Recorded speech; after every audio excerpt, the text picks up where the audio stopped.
Hello. Hello. It is Tuesday. It's Tuesday. Don't mind me. I was trying to untangle my headphone cord. It's Tuesday. It's Mario Party. We're back to the OG today because I just decided I was going to do an OG. Hello, Boo. Hello, Blue. Hello. Welcome in. Hope you're having a good day. Saw the notification. What the hell is this opinion about so early? That I remembered it's 12:30. Yes, it is 12:30. 12:33 to be precise as to what time it is for me personally. Depart for adventure, because of course we are. We're going to depart for adventure.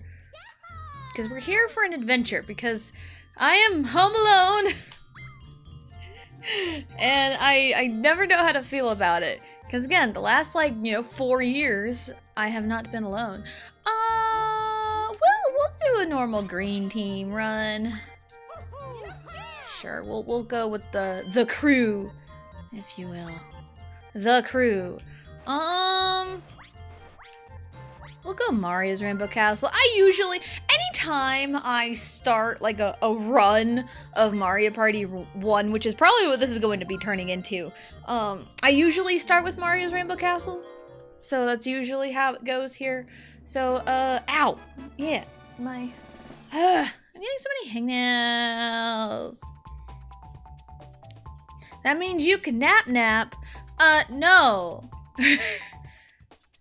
If I were to nap, I would be doing that right now, but I don't want to nap. I want to stream.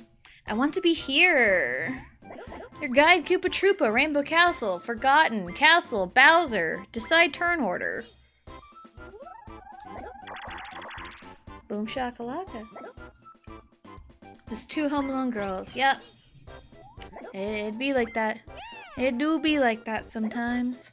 But yeah, you know when you're real little, right? Like, I'd say 4, 5, 6, 7 even, like preschool, kindergarten, at least up to like 2nd grade maybe, 2nd or 3rd grade, you really love school.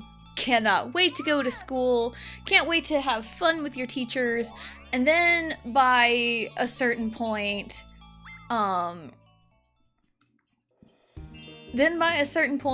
you're like, I don't want to go to school anymore. You mean I actually have to do work? I actually have to learn?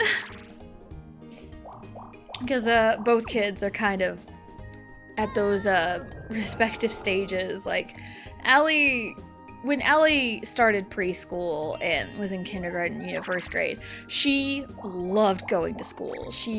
That was like the incentive to get her to do anything. It's like, do you want to go to school? You want to go to school? And, she would go to school. And she absolutely loved it. And then now she is very unsure of it. But I mean, so far so good, because she is in 5th grade right now. So, it's kind of shifted with her a little bit. And with Riley, she just cannot wait to go to school. She legit cannot wait.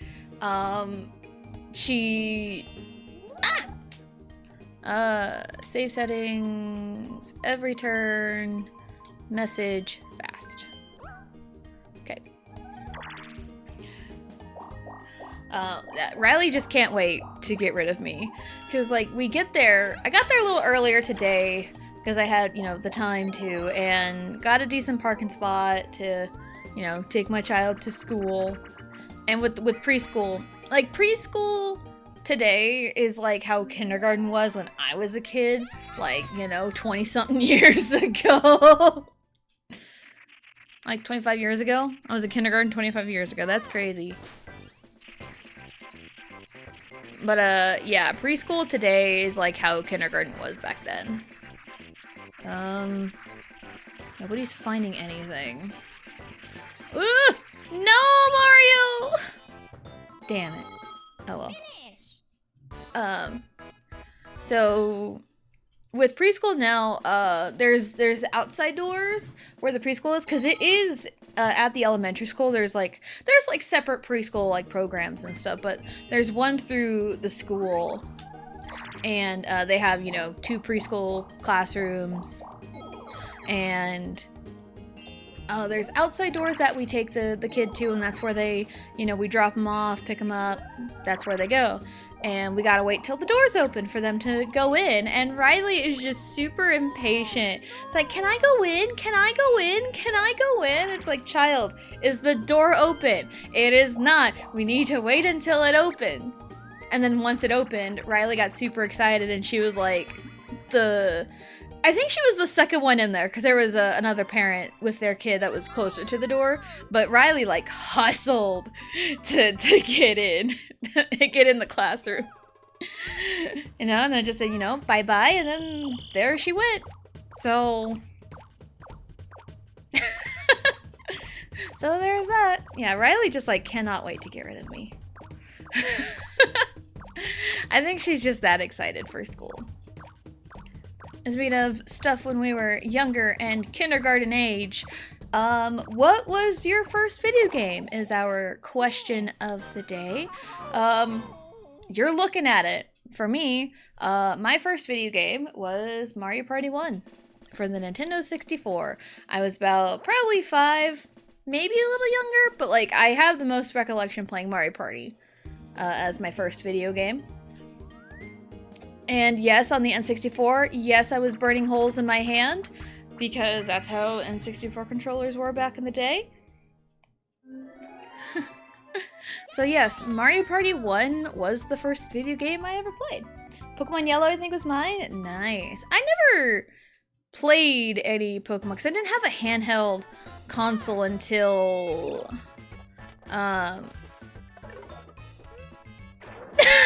This is the No Mario Club. Yeah, I didn't have a handheld console till like 2010.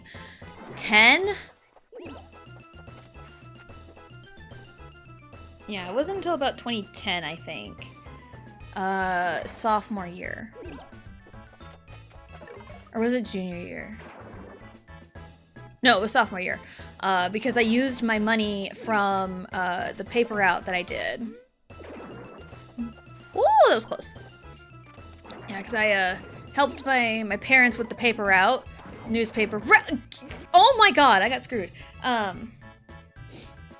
So, yeah, I had some money from the paper route, and I used that to buy my Nintendo DSi, and I got it bundled with Bowser's Inside Story. And I still have yet to beat the game.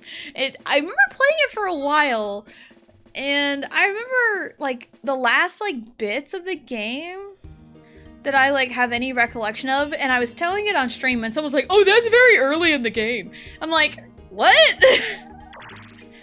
You mean to tell me? Oh, wrong button. It's like, you mean to tell me that I spent so many hours into the game only to be barely, you know, barely in the game? Like, what? Excuse me?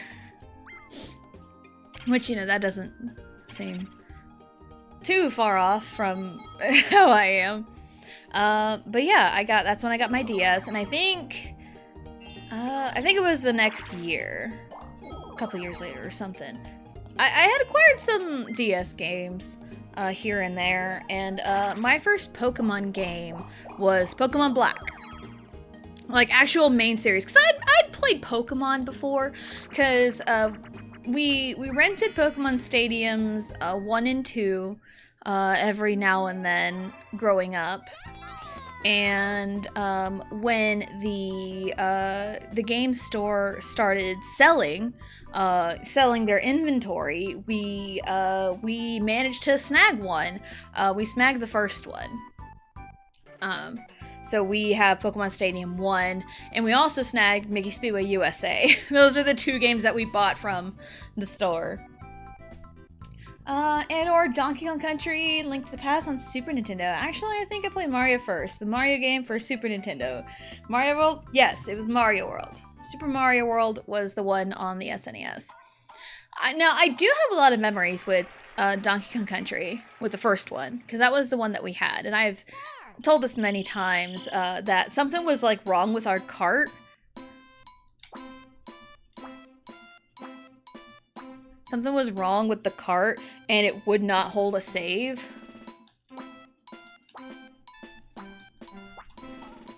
Anyway,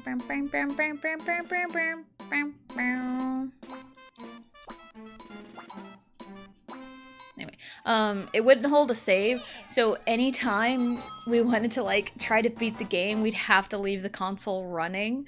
So it would just be on whenever we would take a break. And as a kid, we were stuck on like those first, we would get up to Gorilla Glaciers and Snow Barrel Blast. We would be stuck there forever. Like, it would be very rare that we would make it past any level in Gorilla Glacier. Because Snow Barrel Blast just sucks. It is awful. I hate it. But then as we got a little older and a little bit better at the game, we managed to get further and further. So, but yeah, like, if we wanted to, like, beat the game, we would have to do it in one sitting. And I remember, was it 2010? 2011? I don't remember exactly when. I remember having the SNES in our living room. I don't remember, I think it was before we got the big flat screen, so it would have had to been like pre-2010. Oops. It would have had to been like pre-2010. Oh my god, why am I doing so badly?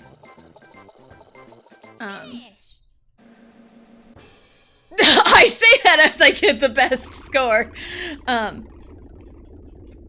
We had the SNES set up in the living room, and I wanted to, I can't remember if it was like summertime or holidays or something, or Saturday, I had took the time out of my day to actually play and beat Donkey Kong Country for the first time. And my thumb was crying because of the way I would hold the controller. Because, okay, so for demonstration's sake, the button layout on the Pro Controller is like the exact same as an SNES. And you know where your thumb joint is, where, you know, you can bend it, or if you have like, you know, what is it called, the hitchhiker thumb, and it like bends backwards and it's like real flat. I have that, by the way. Yeah, I can bend my thumbs backwards at like a 90-degree angle. It's pretty crazy. But I have like that kind of like, you know, pivot point on like the B button, and then I would have like the pad of my thumb on the Y button. So I would have like, I would be manning both buttons with just my thumb, and I managed to beat Donkey Kong Country for the first time in like 6 hours. I wasn't going for 100% or anything, but I beat it in like 6 hours, and man, my thumb was crying. It was so bad. It was so bad. Oh, I missed out on the coin bag, but it's fine. I'll get the money this way. I know there's like speedrunning tactics to do this a little faster. I don't remember what they were, but I do know we could just boop. We can just run off the edge like that. We don't need to jump on that final one. So yeah, that's my story with Donkey Kong Country. I also remember, I think we had like a Jeopardy game. Jeopardy, Sports Jeopardy, something like that.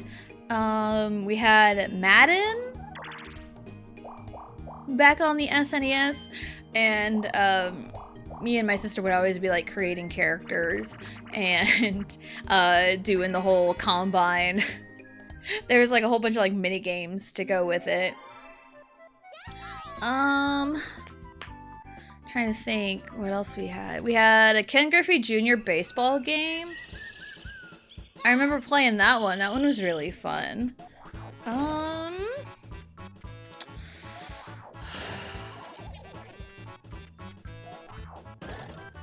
don't know any other SNES games we had. But yeah, I personally played more on the N64. My sister played more on the SNES. So she got to have the childhood SNES, and I got the childhood N64 that eventually got replaced because it broke. It broke, but I got another one for the 10th anniversary present, so I was really happy about that. Yeah, like I remember renting several games, you know, Mickey Speedway USA, Pokemon Stadiums 1 and 2, you know, Mario Party. We owned Mario Party 1. We rented 3 a lot. I had only played 2 at friends' houses. And I can only remember 2 instances where I played the second one. Let's see. Mario Kart 64 was one that we rented quite a bit, and then we eventually found a copy of it at a GameStop, back when GameStop was selling N64 games. That's how long ago this was. Yeah, we found Mario Kart 64 at a GameStop, so we got that. We would rent Smash Bros. Quite a bit. Let's see. Any of the Mario sports games, Mario Golf, Mario Tennis, we got a lot. Pokemon Stadiums 1 and 2, as I mentioned before. Mickey Speedway USA, Diddy Kong Racing was another we rented a lot, because that's one where we could just like, hey, we could just rent it, start an adventure, and then just go as far as we can. Never ever made it to WizPig when we rented it as a kid. But then Christmas of 2011 was when I had gotten 3 N64 games in my Christmas stocking. I had gotten Mario Party 2, Mario Party 3 to own them, and Diddy Kong Racing. Yep, and it was when I was playing at like that time period where I finally beat WizPig for the first time and got to Future Funland. And WizPig 2 is a whole hell of a lot easier than WizPig 1, I will tell you that much right now.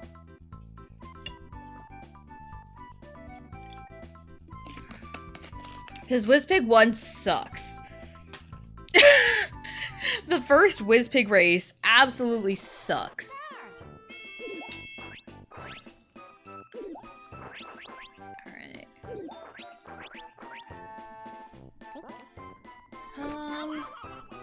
I had stumbled on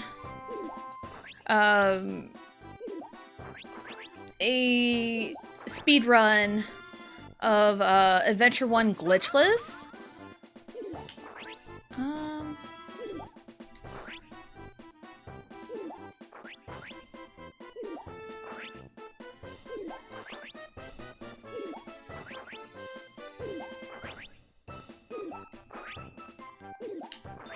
Sorry, focusing. I stumbled on a video in my recommended on YouTube of a former world record of Adventure 1 Glitchless.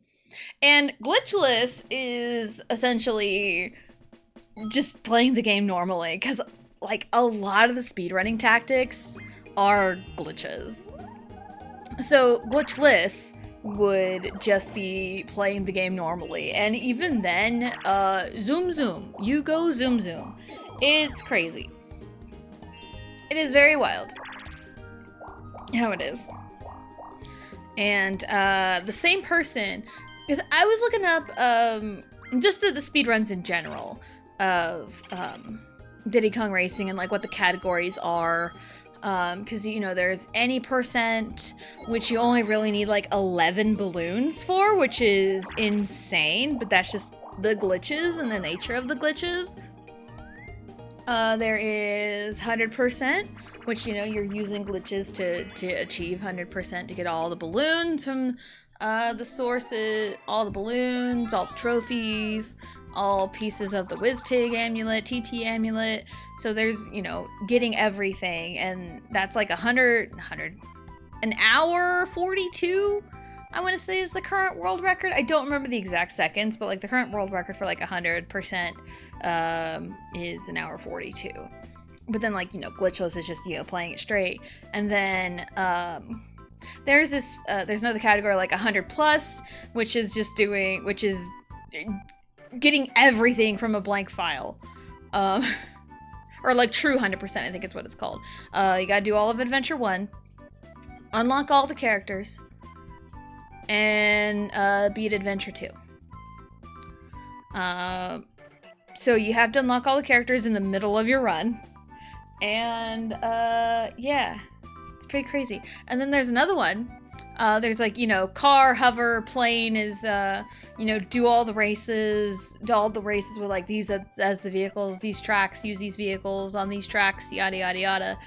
Then there's another one, 100 or like Adventure 1, all characters. That is an insane run to do because you have to complete adventure mode, all of it, with all the characters. All the characters. I think it's this one. Maybe I got it wrong. I think I got it wrong. Yeah, I think I got it wrong. Maybe not. No, I did. I got it wrong. Ugh. It's that last little bit I can never remember. But yeah, I'm currently watching the run for all characters, Adventure 1 all characters. Now, the thing is, I would imagine, again, 100% world record is an hour 42, and that's the world record. So, and there's 10 characters in Diddy Kong Racing. So you're looking at a legitimate 20-hour run. 1, 2, 3, 4, 5. 1, 2, 3. I am planning on happening either way. I think Luigi's gonna make it there first. So let's go this way. So yeah, you're looking at a 20-hour run. There's only like 3 entries, I think. There's only a handful of entries for the all characters run. And but also I think it's kind of neat, even if you just like look up a specific character, because like speedruns for Diddy Kong Racing only really recommend TT because he is the fastest character in the game with the best handling according to stats. So, and TT is an unlockable character, but like it's not very often where like speedrun.com will like outright recommend an unlockable character for speedruns. TT is just that good of a character. But this all characters run is kind of interesting to see characters you wouldn't normally see in a speedrun setting be utilized. And I'm glad it started off with this person's run started off with Conker, because I'm still watching the Conker run. So I'm just gonna like, I feel like periodically coming back to it. Just kind of have it on in the background essentially as I do some stuff. And it's so interesting. And I think it's one way to like make you feel like validated in a way. Because characters you wouldn't normally think to use or would have a use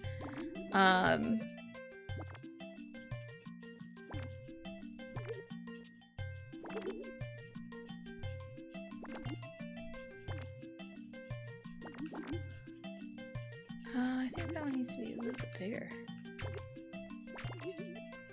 Ah, we're fine. Like characters you wouldn't normally think that have a use would be, you know, useful in a speedrun. Because I've also seen like several runs with Crunch. Like, can Adventure 1 be done with Crunch? And Crunch is like objectively the worst character, so I'm gonna be really curious and entertained when Crunch gets brought in. That'll be really funny to watch. But I peeked at the comments because this person's run got broken up into 2 videos, with a part 1 and 2 with half characters in the first part, half the characters in the other. So I'm still at the beginning of the run. So, but I peeked at the comments for the first part, and everyone's laughing or like making funny comments in regards to this person using Pipsy. And the reason why, it's kind of funny because, okay, so each character in Diddy Kong Racing is broken up, you know, weight classes, right? And like different stats. It's how racing games work, right? Most characters have their own stats, their own weights, and, you know, accelerating, top speed, handling. That's usually your big 3 stats when it comes to racing games. Hello, DA. Hello, hello. Welcome in. Hope you're having a good day. I'm gonna stretch a little bit as I talk. So, you have your balanced characters who are like, Diddy Kong, Timber, Conker, Bumper, I think? Or is Bumper considered heavy? I don't remember. But yeah, you got your balanced guys. You got your lightweights who are have very good acceleration and very good handling, which are Tip Top and Pipsy. And then you got your heavy characters, Crunch, Banjo, slow acceleration but high top speed. Banjo's a little bit better. And I say a little bit because when you have to unlock TT throughout like, you know, one of those runs, they use Banjo to unlock TT. So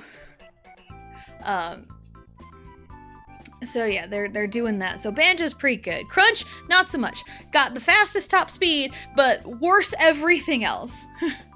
He's real bad. Bad handling. I only ever really use Crunch for like the hovercraft stuff because heavyweight characters are pretty good with the hovercraft.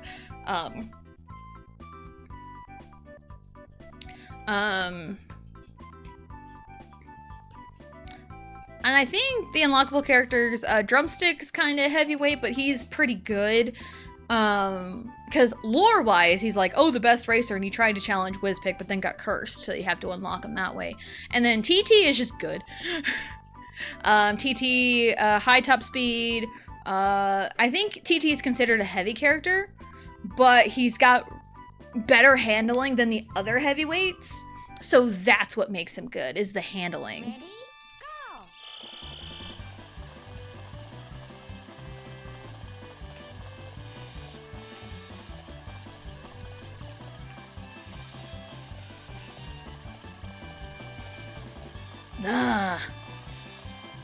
So yeah, with TT, he's just that good. So like, I typically use Conker when it comes to Diddy Kong Racing. Like, I would say I'm a Conker main, if you will.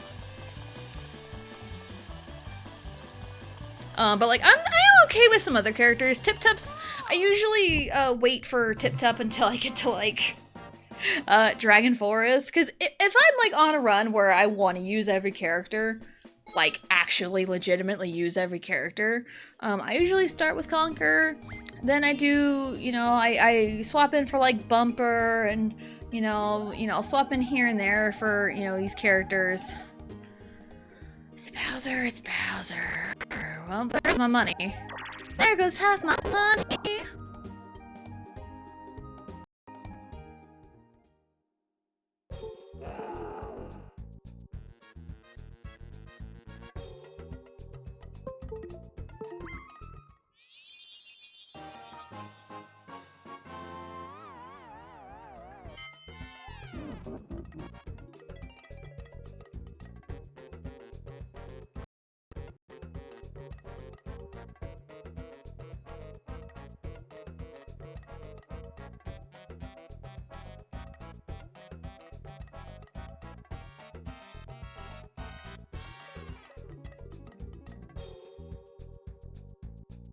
All right, are we good? I heard a noise. A weird noise happened. And you know the noise that your computer would make if you're like plugging in a USB and unplugging it? It was making that noise over and over. I don't know if you could hear it. I also muted my desktop audio just in case, but that was going off over and over. And I was not even touching the USB. So something went wrong, and IT 101, I unplugged it and plugged it back in. So I think we're okay now. Where was I in my whole Diddy Kong Racing spiel? Yeah, when I try to use every character, I usually save like Crunch and Banjo for like the water or anything that uses a hovercraft. And I usually save Tip Top and Pipsy for where I'll need them for the harder silver coin challenges. But I think now I have acquired some new skill because I was stubborn and I used only Conquer for Adventure 2, which it has some of the dickish silver coin placements. It's awful. I hate it. I hate it. They were trolls with some of them. They were trolls with some of those placements.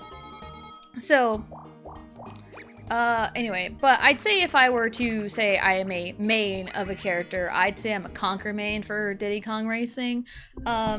Tip Top's kind of a close second, but I'd say Tip Top is pretty good if you like good handling in the lightweight characters.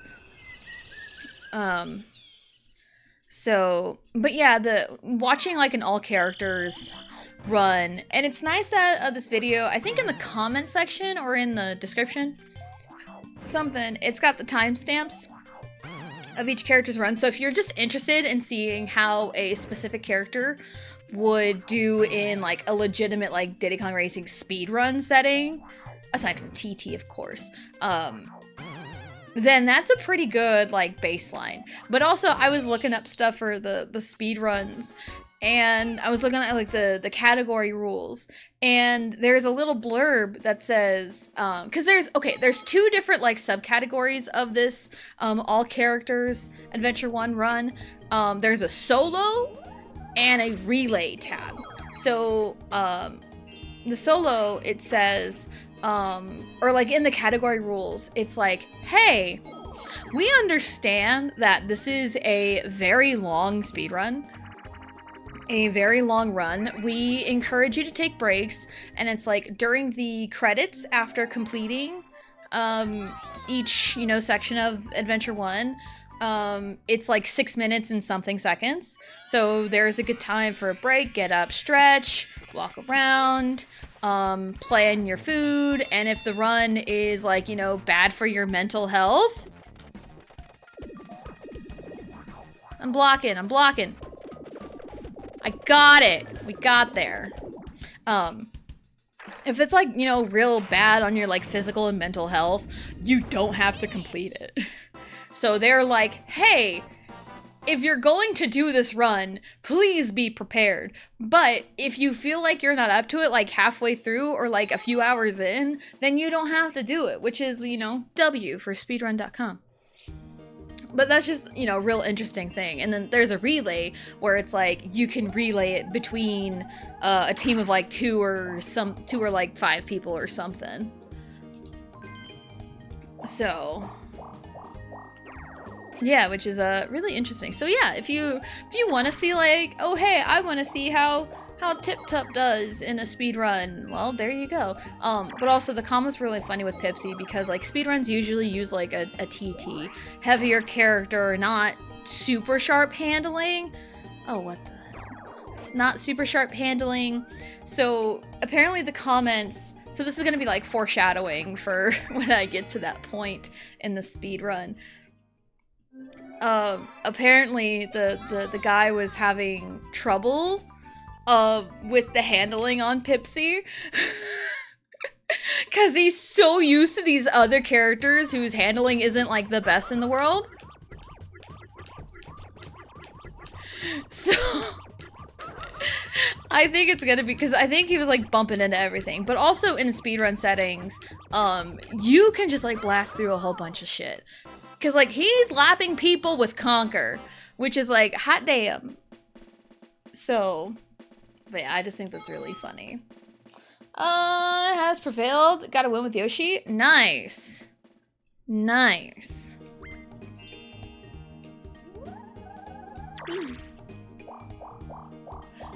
Blue is tired, but Blue has to wait for maintenance to fix AC. What a time for an AC to go out. Like, for real. Go this way. Because, Oh, hello, Johnny. Hello, hello. Welcome in. Hope you're having a good day. I mean, today where I'm at, it's pretty chilly, and it's supposed to be kind of overcast and rainy for several days. It rained a little bit yesterday morning, but yeah, it's been overcast. Like my thermostat, I did not have the AC on for most of the afternoon, and it's usually like the hottest, and it was sitting at 76 the whole day. And I only turned the air on at night just to kind of get the airflow going. And even now, like, I have it off. I've had it off since this morning, and it's been at 75. So it's pretty, like, kind of cold and rainy over here.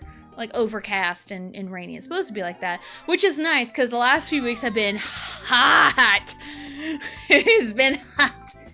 It's hot in Topeka.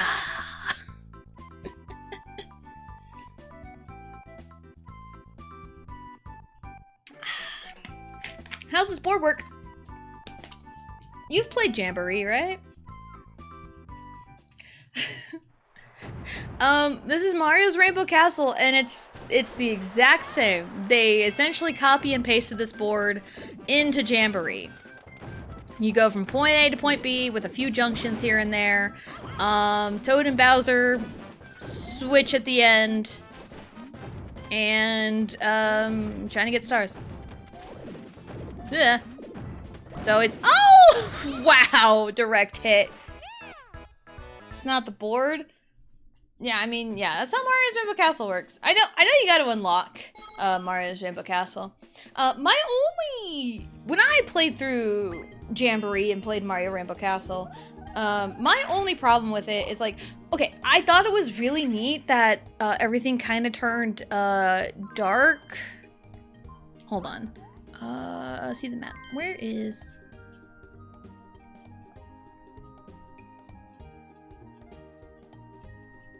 Okay, so... Oh, they're just... Okay. Hell yeah.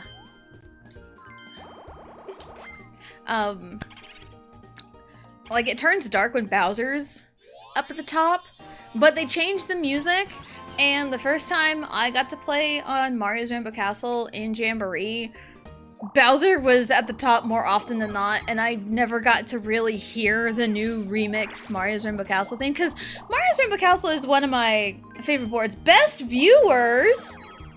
Did Blue walk away for like 2 seconds? Did Blue walk away for 2 seconds? She must have. She must have walked away for 2 seconds. Or waiting on the AC guy. I don't know. But yeah, and I also remember about 4 years ago. I know it was 4 years ago because Riley was a baby. Our AC went out right in like the middle of summer. It was like July. It was like late June, early July. Somewhere in that time frame, our AC had gone out. First, it was like a leak. There was a leak, and landlord had someone come over to try and fix the leak. And it was fixed for like a few days. And then the whole thing went out, and it was not fun. Not fun. And luckily, it wasn't too hot in the time. Yeah, it wasn't too hot for July standards. Give me that, please. It wasn't too hot for July standards at the time, so we were very lucky with that. But it wasn't very fun. But the AC guys had come sometime in the morning and worked all day long, literally all day long. And we had a new AC by like 7 p.m. And I know this because they were just finishing up as my husband was coming home from work. Because this was his old job. where he was home every night, and sometimes during the summer he never really got home till about like 6:30, 7 o'clock, and he got home at about 7ish that night, and they were still here. So, and I remember one of the guys that was working on the AC, you know, every now and then they would come in and check some stuff, and, you know, we'd chat a little bit, and one of them had noticed all of my husband's Dragon Ball stuff. Because he has, I believe that the fans call it the orange bricks. He's got the orange bricks. And we've got all of Dragon Ball, all of GT. We have, you know, all of it on our shelf. And a guy had noticed it and, you know, asked about it. I was like, yeah, that's my husband's. You know. And he's a big Dragon Ball nerd, and now I think it'd be even more so because he had bought the manga collections, like the big box sets of the Dragon Ball and Dragon Ball Z manga. He has all of those, so because he had been reading through the Z manga. So I think last I knew he was in the Cell Saga. I don't remember. He's somewhere in there. But yeah, he owns a lot of Dragon Ball stuff. I only have 30 coins. Alright. Oh! I didn't mean to steal from you. Oh, turn! Oh my god. I need... Oh, come on. This is fine. No! What? This is exactly what I mean. Like, I can't... I'm trying to get behind, and I can't. I get caught. Oh my god! What's happening? I'm trying to get behind people and steal their money, but I'm the one being fucked right now. This is so ridiculous. Excuse me. Excuse me. Hello? I've been trying to steal from Peach this entire fucking time, and I keep... Oh my god! I started with... That's what I've been trying to do! Oh my god, that was so stupid! So ridiculous! Because, like, anytime the computers punch you in the face, they get to steal from you. But when you try to punch them in the face, you just punch them in the face and don't get to steal from them, which is totally ridiculous. Who is this Bowser? I don't want to go again.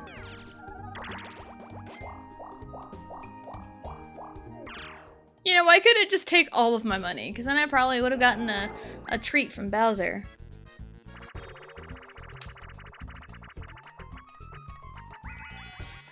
Okay. Okay. What's up? What's up?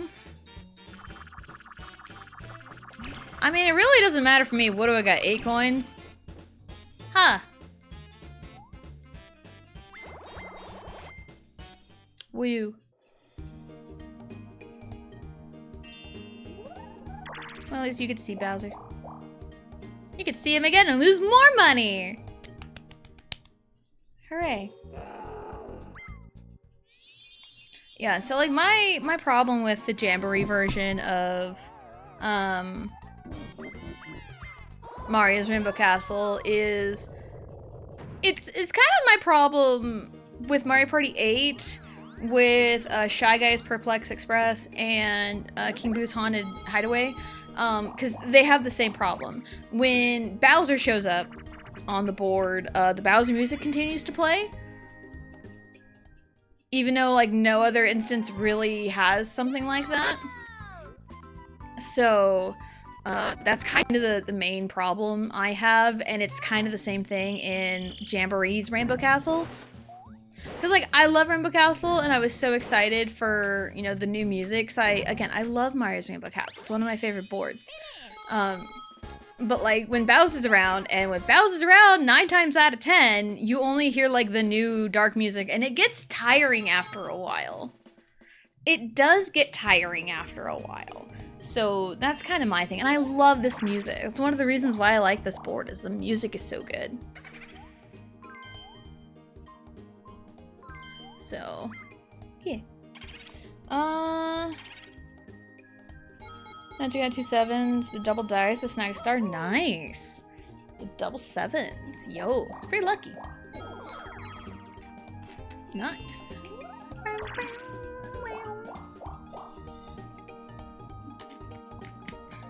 So yeah, I mean, of course my husband is a Dragon Ball nerd. I mean, his username is Vegito. And yes, he is aware that it is spelled wrong. That was how he spelled it when he first came up with the username. And he has never bothered to change it, which is totally fair. Totally fair. It's like, okay, I have one that sounds way more professional. It's, you know, it's Tessa.Jane, you know, whatever, because it's my actual name. And if, you know, I have it for commissions or whatever, but like no one really thing. And I also have another email that I've used for a very long time, since like high school. And it's one of those I don't bother to change it because it's such a hassle, because a lot of my like social media accounts, a lot of other things that I would need an email for, I've used it forever. And so like I don't want to change it. So, but a lot of like newer stuff, I have my, you know, my actual newer email for it. So, I'm 1 coin short. I'm 1 coin. Oh, it's Bowser. Doesn't matter. Does not matter. I'm gonna go for 3 sevens. I have gotten 3 sevens one time. There is a clip of it. There's a clip of it. It was Mario Party 3. And this is how you know DK is the holder of the script. He is the true writer of the script. 'Cause I remember I did a special 1 year since affiliate, 1 year affiliate versary or whatever it is. And I did like a big Mario Party 3 thing, and I had blah blah blah blah blah blah. I had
oh goodness, this is the second time today I've had issues with the mic.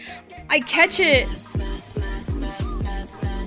I'm a mess, mess, mess, mess, mess, mess, mess. I'm a mess in distress, but we're still the best. Dress fearless, say yes, we don't dress to impress.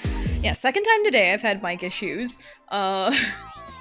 Because, like, I hear weird noises and I caught it immediately. I don't know if I'm bumping a chord weird or what. Because sometimes I will bump a chord very weirdly and it'll just be like, nope, mic exploded now. So, yeah, I caught it, was trying to fix it.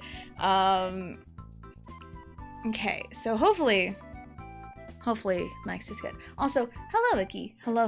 Welcome in. Hope you're having a good day. All right. The Benny Hill was appropriate. I muted my desktop audio only because I didn't want anything, you know, the sounds where you, like, you know, plug and unplug a USB, the doo doo doo, you know, stuff like that. I didn't want that just happening over and over again. All right. Oh, Peach.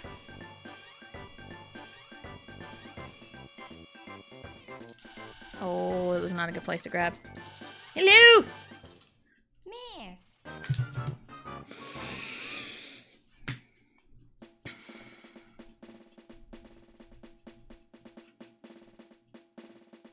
Cool! Love that for me. Love that for me. Love that. We broke into 1,000,000 pieces and we can't go back. I have that in my head. I've been listening to it a lot lately because, you know, K-pop Demon Hunters is a great movie. I definitely recommend watching it for sure, 100%. Pasta's pretty good. Microphone is not. And hello. All right. What was I talking about? I was talking about my husband and how he's a Dragon Ball guy. And I had an email that is one of them weird emails that I came up with when I was, like, you know, a teenager. That's not super professional sounding at all.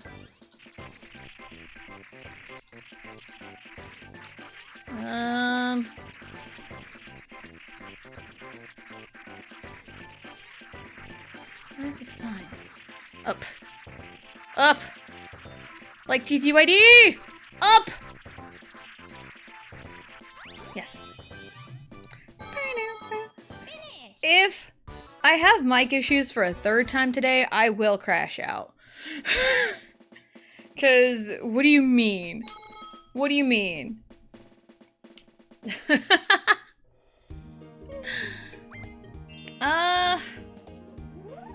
But yeah, going back to my other thought. K-pop Demon Hunters. Yeah, go watch it. Cause we watched it with the kiddos Sunday. Sunday afternoon, we watched K-pop Demon Hunters with the kiddos, and they loved the movie. They loved it. I mean, I loved it, so, yeah, I heard Allie sing Golden at like 5:30 this morning, because for whatever reason, my children love to be up at stupid hours in the morning and be incredibly loud. But yeah, I heard Allie singing Golden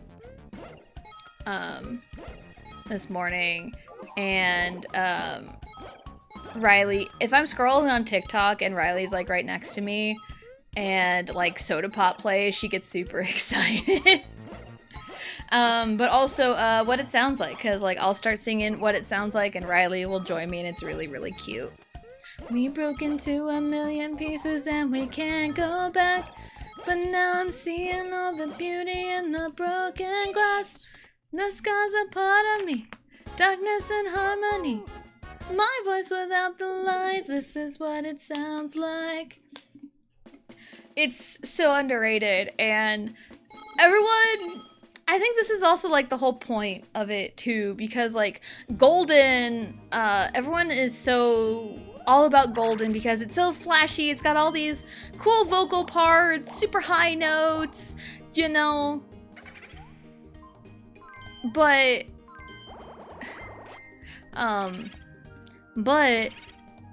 it was, you know, I know it's like meant to be flashy, but story-wise, and ads are going on right now, so Maybe I'll hold on to my thought for a second. I feel like my hair is being a little bit weird and my ear is not great. That's cool.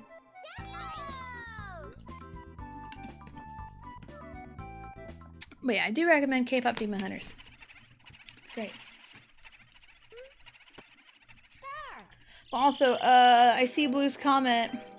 Just left because the maintenance guy came. How was there like 10 minutes? Yep, I think the bot just came in immediately after you left, Blue.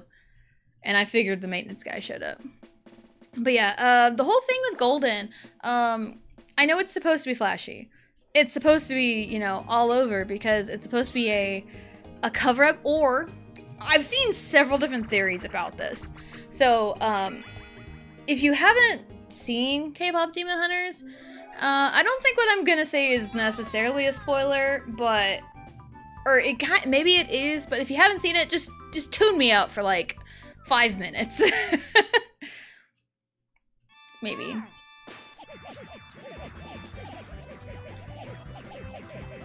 I say as I'm tuning myself up for 5 minutes.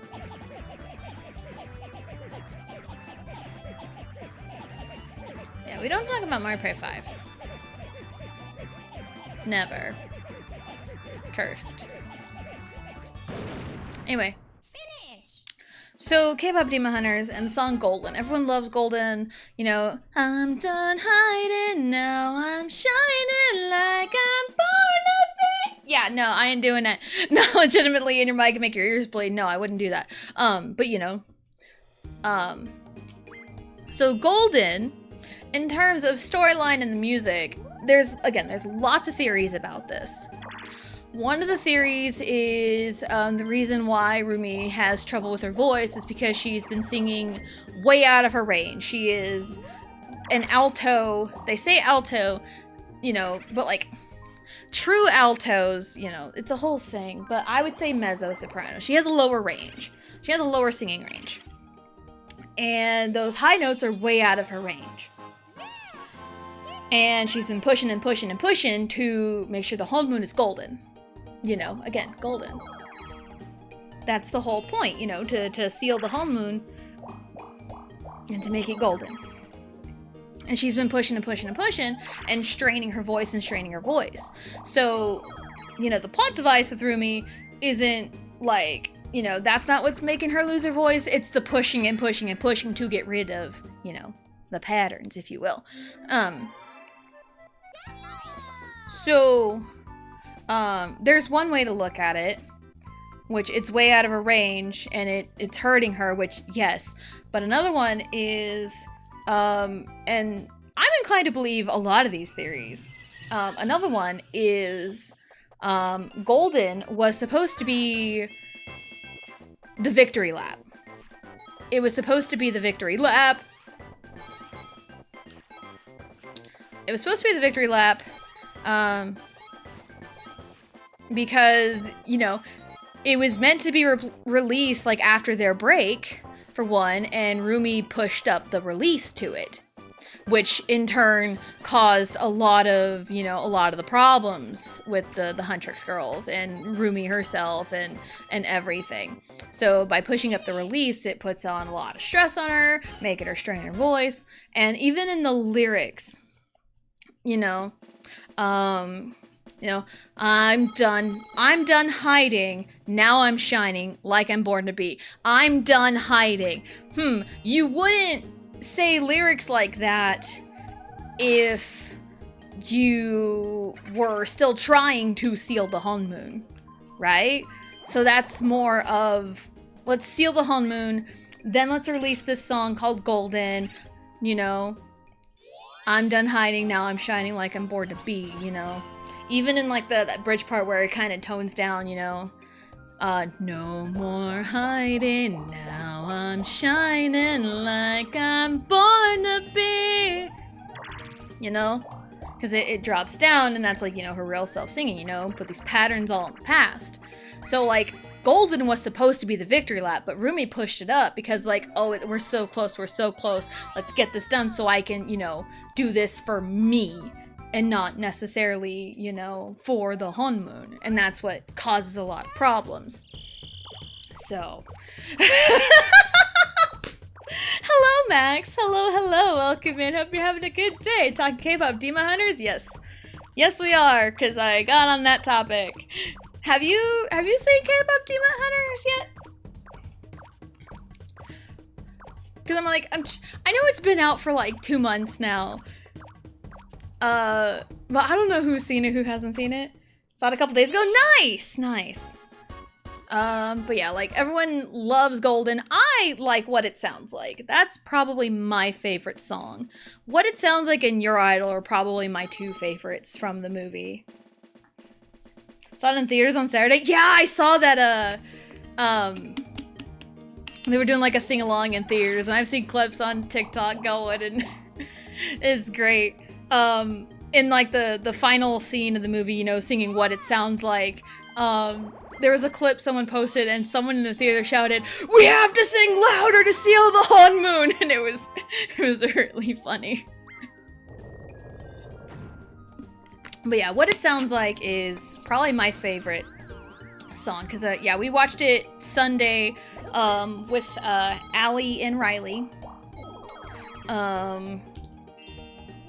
So, and that is the 3rd time me and my husband watched the movie. It was the first time for the kids, 3rd time for us.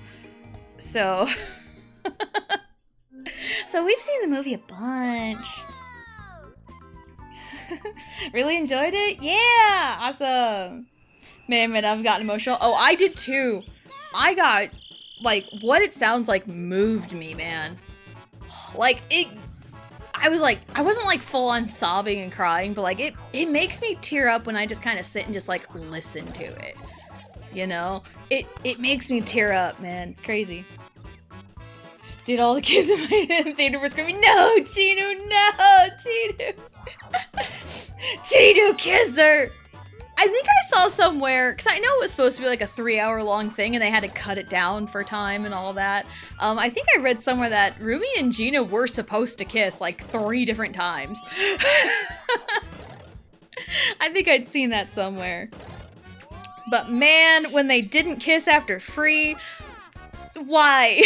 Why? That was so perfect! It's my headcanon anyway. Yeah, Free. My niece, that's my niece's favorite song. And like, I'm not like a big fan of like, you know, ballads and stuff, but like, that's a good one. That one can definitely move you too. We were robbed. We were 100% robbed. Guarantee you we were robbed. But yeah, what's your guys' favorite songs from K-pop Demon Hunters? Riley has danced a lot to Soda Pop, but she will also sing What It Sounds Like with me. We broke into 1,000,000 pieces and we can't go back, but now I'm seeing all the beauty in the broken glass. The scars are part of me, darkness and harmony. My voice without the lies, this is what it sounds like. I love this song so much. It's been in my head constantly, and Your Idol too. Now, okay, so here is, I have slight beef with certain people covering the songs from K-pop Demon Hunters, because some of these songs do have Korean in them. Very minimal, but like there is Korean in some of these songs, which you can totally get it. When people are covering Golden, they will learn the Korean lyrics and sing it. Shit. I'm trying to think. Yeah, the young one get you 수 없는, gonna be golden. People sing that when they cover it. People who don't know Korean, like they will sing that when they cover Golden. But when it comes to Your Idol, which probably has less Korean, the most Korean in that song is probably Baby Saja's rap, which I'm trying to learn. It ain't that bad. I've learned harder K-pop raps.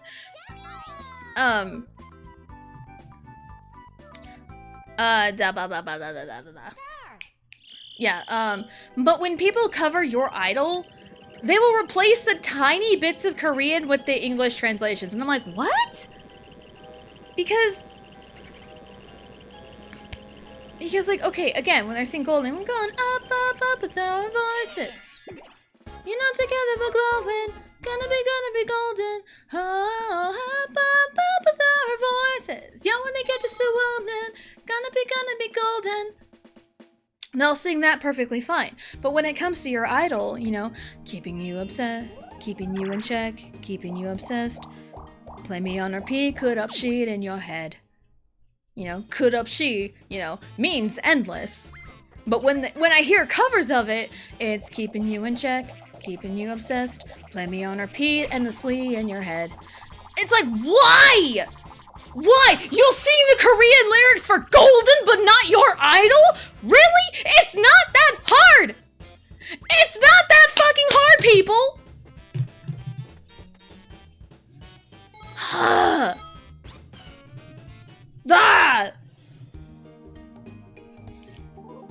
Anyway.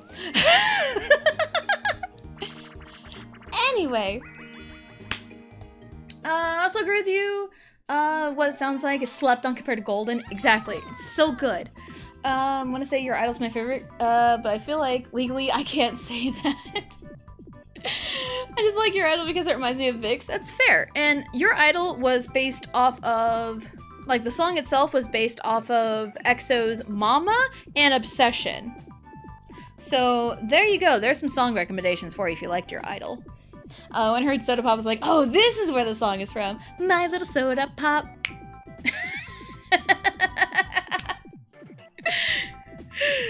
Oh man, Vegito loves to play that and think about it every time he opens up a pop can.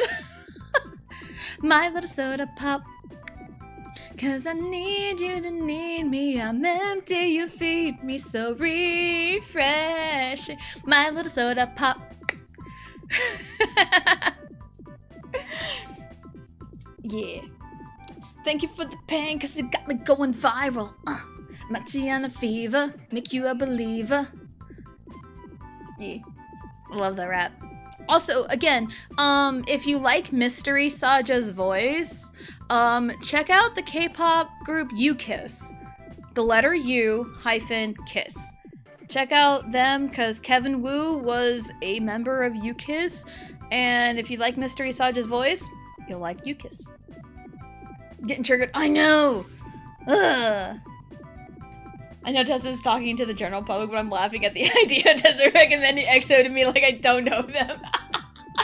Well, yeah, generally it's like, yeah, your idol is based off of Mama and Obsession. Like, the creators confirmed that. Kevin voicing Mystery makes me laugh. Yeah, he's a singing voice. Ah! They always get me with that.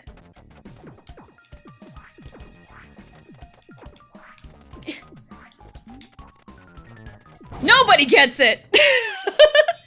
Nobody gets the bomb, it's me.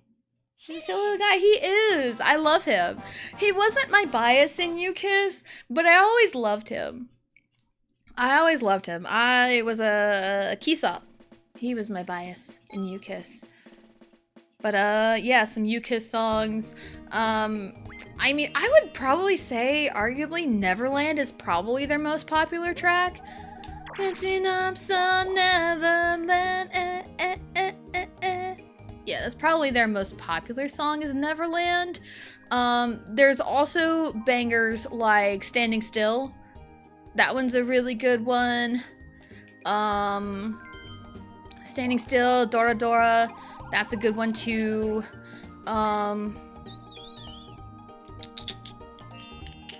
B-sides are really good as well. Even stuff before Keybomb and Xander had left. They didn't leave, they got fired essentially. But it was a whole thing.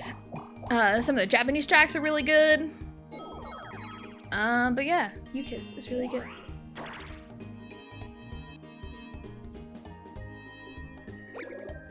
Kevin met me once, he thought it was really pretty.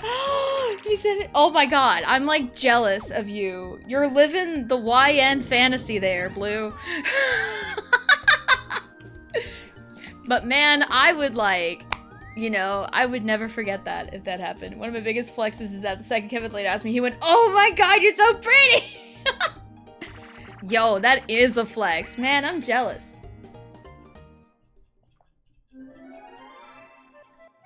I'm so jealous.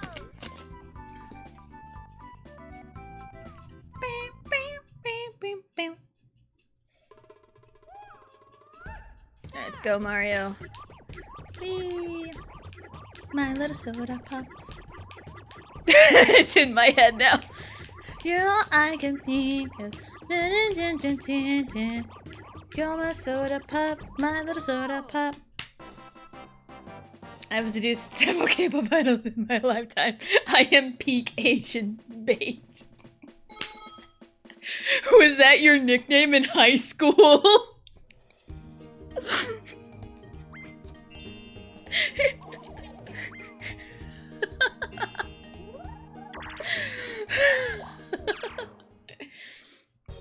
Man, that was like, you know, I got into K-pop when I was in high school.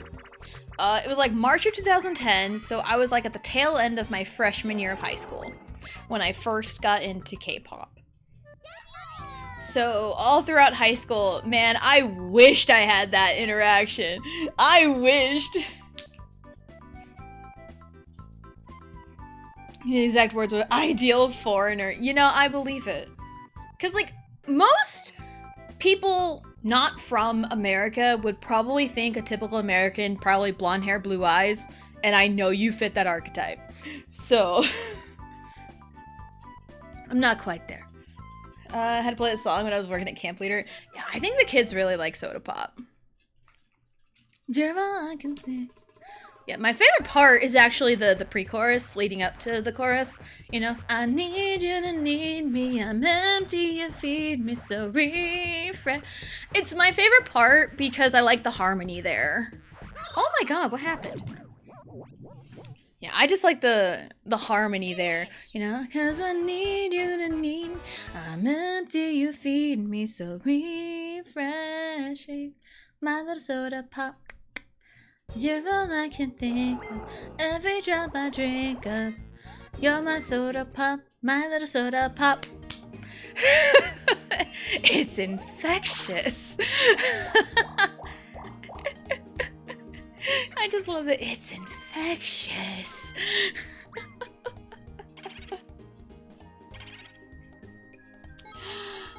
Tall, skinny, blonde hair, large blue eyes, pale as a piece of paper. That is fair. Like, if you had to sit and endure it for so long, I would probably get tired of it too. Okay.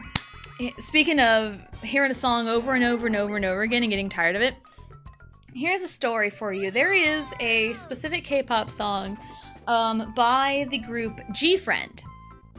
Yeolja Chingu. G-Friend. They debuted in 2015.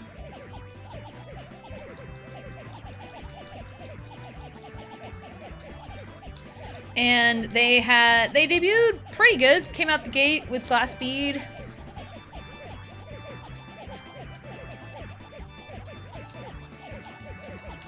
Alright. But one of their songs was one of their breakout hits. Me Gustas Too. If my husband was in chat, or if he would hear me, he would be laughing so hard, and we laugh every time. Now, Me Gustas Too. Me Gustas Too, Gustas Too,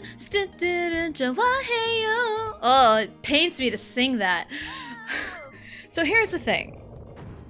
Back in like 2016, when we first bought one of our vehicles, we had a Ford F-150. And we had a little thing for satellite radio because it didn't come with it, because that didn't exist back then. And it had the same old radio or whatever. But we had a separate little satellite radio, and there would be a like Korean station for the satellite radio. And we only got like one Korean station at the time when we got it. And it would play like a variety of stuff, but then sometimes it would play certain songs over and over again. On a trip back to my hometown from where we live now was about half an hour. In that half an hour, Me Gustas Tu played, I kid you not, at least 10 different times. On satellite radio. Like 3 times in a row, it played a different song, then went back to Me Gustas Tu. So I got sick of that song. Like, I acknowledge that it was a breakout hit for GFriend. It has a great dance. I am just sick of the song. So anytime we watch a video, you know, anytime it like shows different songs or any K-pop related YouTube video and it shows Me Gustas Tu, Vegito laughs at me for it and I'm like, ugh. So, but that's how he feels about Catalina. So, so I guess we each have our song. I'm long past my seductive days. It is a thing of the past, but I look back at it and laugh. Gihan gets so smug when it gets brought up. Because he's the one that got the Asian bait, if you will.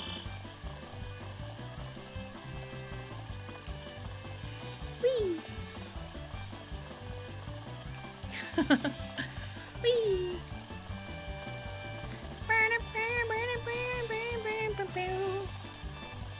Whee! So yeah, I totally understand the sentiment of getting so annoyed by a song and never wanting anything to do with it again. Because I'm sure a lot of people are so tired of like Soda Pop and Golden. I mean, Golden not so much. It's still #1 song, but like I can understand it if you're like forced to play it over and over and over and over and over and over and over again. You'd probably get tired of it too. So. But yeah, yeah, the GFriend song, Me Gustas Tu, can't stand it. I've heard it too many times, so burnt out on it. I am super burnt out on it. I have seen Bowser every time I've come up here. Why? You want food? Go get you some food. I'm not gonna stop you from food.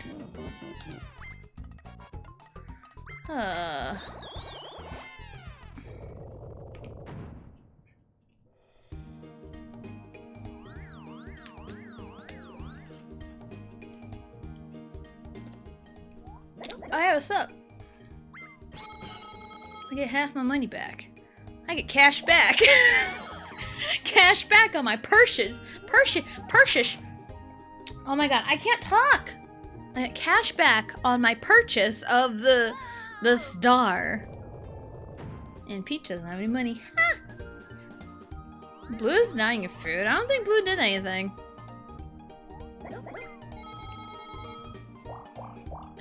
But yeah, I personally say What It Sounds Like and Your Idol are probably my 2 favorites. Those are the songs I've probably listened to the most. And it was so funny. Golden played on the radio, satellite radio, the 10 spot. It was really funny. It was on Saturday and me and Vegeta were on our way to the liquor store in his hometown. And it played on the radio on our way up there. It was really funny. So, but yeah, like with the whole like lore behind Golden, the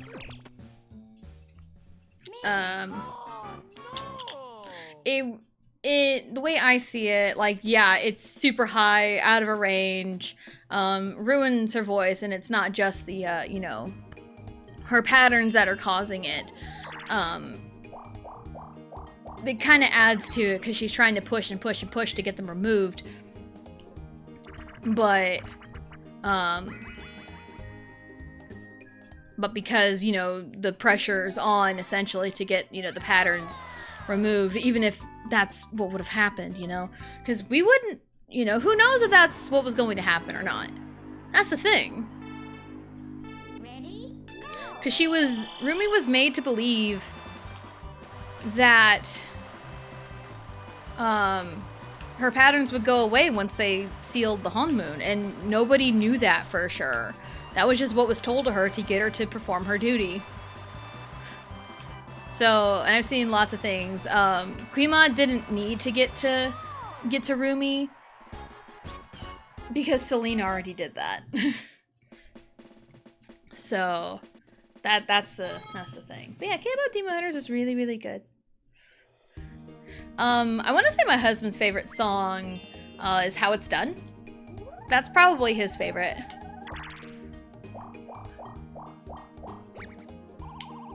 Yay. Again, I want to dig up that video, because it was a really well put together video of, if you liked these songs in K-pop Demon Hunters, here's some K-pop recommendations. And it was actually a really good list of songs, had a mix of title tracks, B-sides, had some good ones, and like had like specific genres listed for them too. Like How It's Done, How It's Done, Done, Done. Something was always like in my brain about it, like that sounds so familiar. Domino by Stray Kids. Domino, domino, domino. Like domino. It's the same kind of melody and in your face kind of hip hop, you know.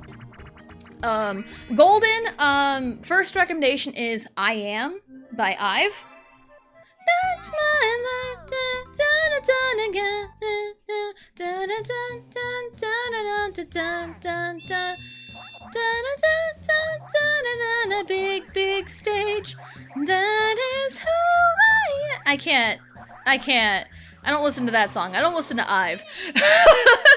But Golden is essentially I Am. It's like, not quite, but almost a 1-to-1. That's how close that one is. But there's, you know, other songs that give that vibe as well. Soda Pop, I don't remember the recommendations for Soda Pop if you liked that one. I mean, I will always recommend EXO. Because, I mean, Love Me Right played when they were introduced, and that's an EXO song, you know. Shawty, I'm a party till the sun down. Oh well. 1, 2, 3, 1, 2, 3. Oh, dang it, I went too early. It's fine. Let's see. Free. Again, I don't remember the recommendations. I need to dig up that video. I know, Your Idol, you know, Mama Obsession. 2 songs they were based off of. I know ATEEZ released a song shortly after K-pop Demon Hunters called In Your Fantasy. That one's really, really good. That would break the honeymoon for sure.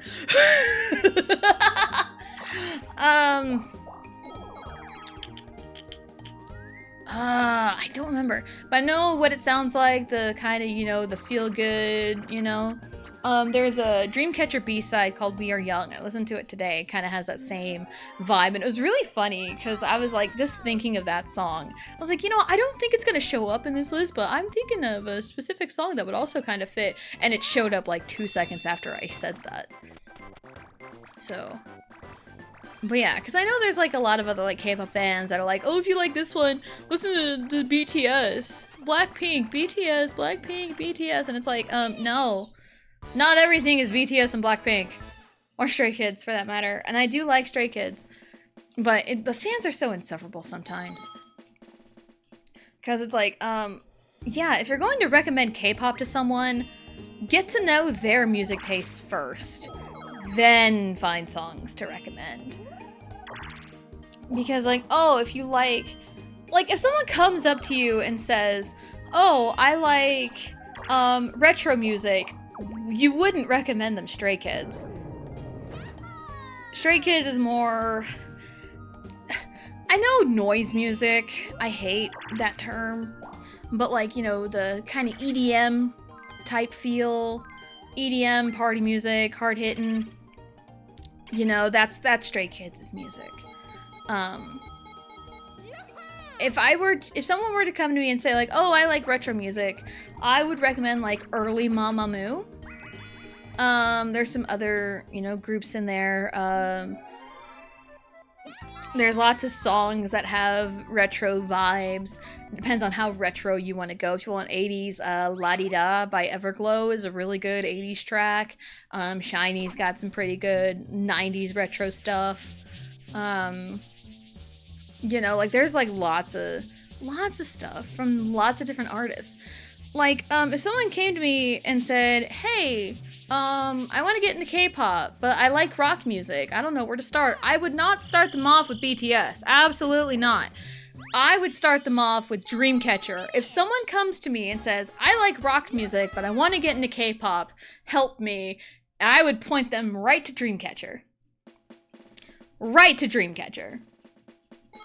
If you like, you know, horror concepts, Dreamcatcher. Dreamcatcher's great. Love them. Love Dreamcatcher. So yeah, and if someone were to ask me, hey, I want to get into K-pop, where should I start? The first thing I am going to do is ask you, what kind of music do you like? And then we'll go from there. So, because if someone wants my help to get into K-pop, I will do my damnedest to find them groups. Even if they're groups I don't particularly listen to, but their music, the music genre that, you know, they fall into, kind of goes into what the person trying to help likes, then hell yeah, like I would recommend Idol to somebody even though I don't listen to them. I would recommend IVE to somebody even though I don't listen to them. You know?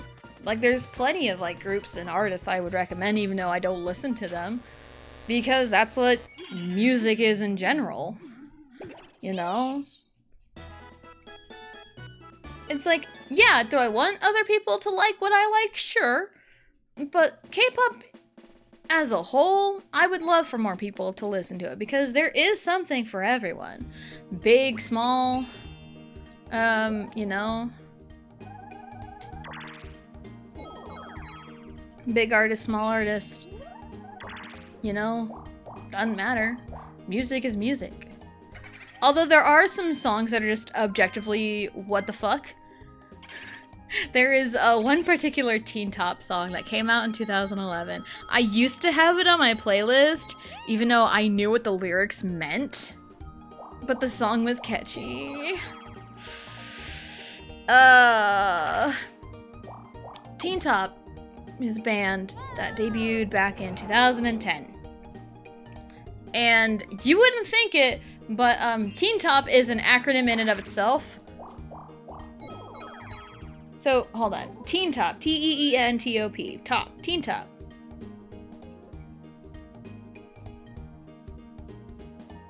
Here we go. So, yeah. Teen Top is an acronym. Teenage Emo Boy Emotion Next Generation Talent Object Praise. I'm not making this up. Yeah. Teen Top. T-E-E-N-T-O-P. Top. Teen Top. Teenage Emo Boy Emotion Next Generation Talent Object Praise. That is what Teen Top stands for. Again, I wish I was kidding. I'm not. I mean, UKISS is an acronym as well. Going back to, you know, Kevin Wu and UKISS. Yeah, UKISS is an acronym. I think it's like ubiquitous something or other. I don't remember exactly what the acronym was for UKISS. I'll look it up in a... Oh god, I'll look it up in a second.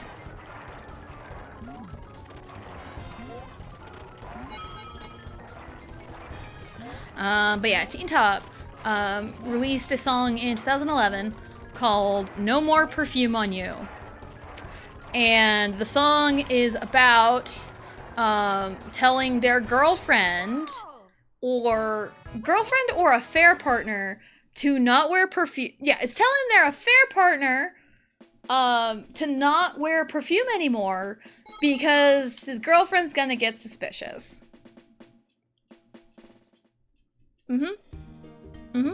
Yep. That's what the song is about. That is what the song is about.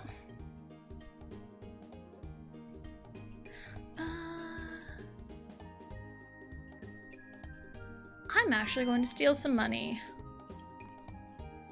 from Peach. Because I can. So, yeah. So that is a song that's like a nope, would not recommend. Even if like the music itself, the instrumental, would be right up someone's alley, I would never recommend that song. But Teen Tops also has some like other bangers too. Teen Top We Go, Rock It, Drop It, Top It, Hey Don't Stop It, Pop It. Rockin'. Now my husband says that Rockin' is more like you gotta like watch the music video or at least the dance to it to really enjoy the song, and I am inclined to agree. Cause like, man, that footwork. Teen Top was very known for their footwork, for their choreographies. So, wee. But yeah, Rockin's a good one. Miss Right is a good one. King Sam Monagunya. Yeah, I used to have a personal vendetta against that song because King Sam Monagunya means girl with long straight hair. When the song came out, I had short curly hair. Now I have long curly hair. So we're halfway there. Well, we're halfway there. Wow, living on a fair.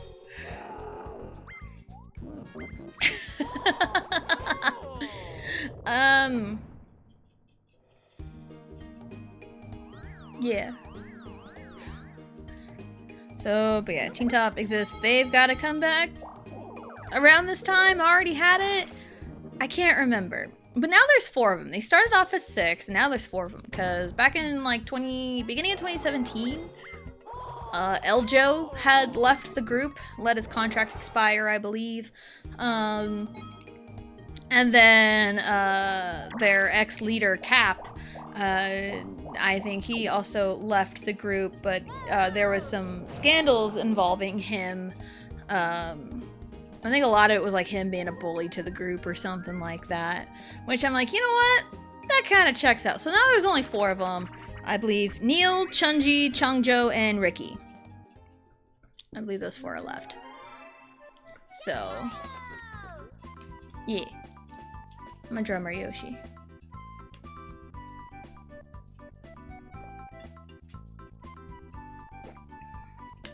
But also, if you hear about like generations of K-pop, my wheelhouse is 2nd gen, 3rd gen, and early 4th gen. Pre-COVID 4th gen, I'd say. Because 4th gen is kind of broken up by COVID. Because there's a lot of groups that debuted after 2020 that I feel like belong in 5th gen, but 5th gen started last year technically. So that was always weird to me, because I always thought like LE SSERAFIM and New Jeans were 5th gen. But no, they're 4th gen. And, yeah, saying New Jeans out loud, that whole freaking debacle is still going on because, man, how to tank your popularity 101, man. Crazy how the industry runs. I just like music. I mean, my favorite group of all time is celebrating their 20th anniversary this year. So I am definitely a 2nd gen stan, for sure. Because my favorite group is Super Junior. They had to come back early July because my husband got me the album for my birthday. He got like a special edition album for my birthday, so it was really exciting. Express mode.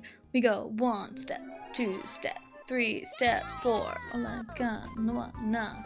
Yeah.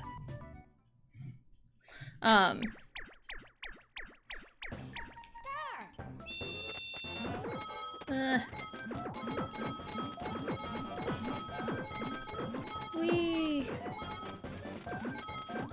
Get out of my way. No! Out of my way! Maro, leave me alone! Rude. Bam, bam, bam. What turn are we on? I can check. It was 27 when I checked it earlier. 30. After this turn we can take a break, because then we'll have 20 turns left exactly. Oh, it's Toad. 1, 2, 3. Oh no! Oh, Luigi's there. Let's go down. Maybe are you down, down, down, down, down.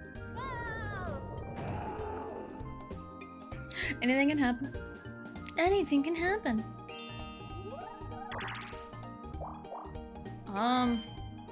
So yeah. I am fairly knowledgeable in K-pop. And here's the thing. I have seen some discourse on Twitter, because there's always discourse on Twitter, about ending fairies. Now, I've never really been a big fan of ending fairies, but it's a trend that took off. It like really took off in 2016. And it's a mainstay in music shows for K-pop. In South Korean music shows, it's a mainstay. There is this interview subtitle going around. I haven't looked up the legitimacy of this interview, so I don't know if it's actually true what they said or not, but there's screenshots of this BTS interview. I think it was from a few years ago, but again, I haven't looked at the legitimacy of this, so take it with a grain of salt from what I say. Oh, come on.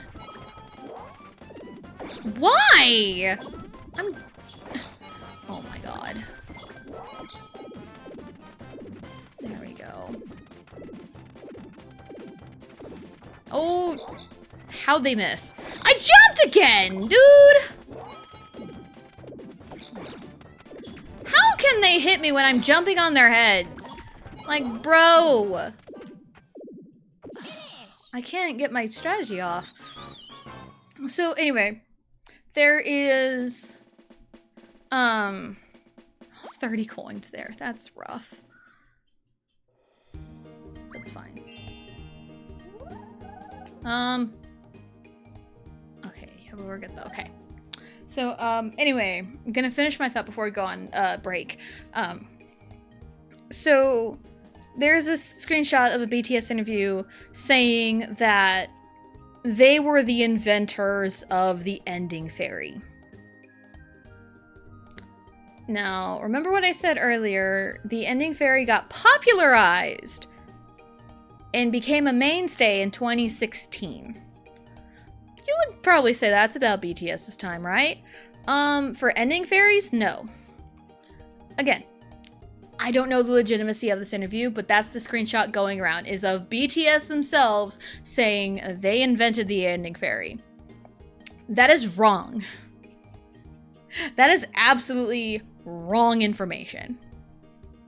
Because the very first instance of the ending fairy happened 2013? 2013 with EXO Xiumin.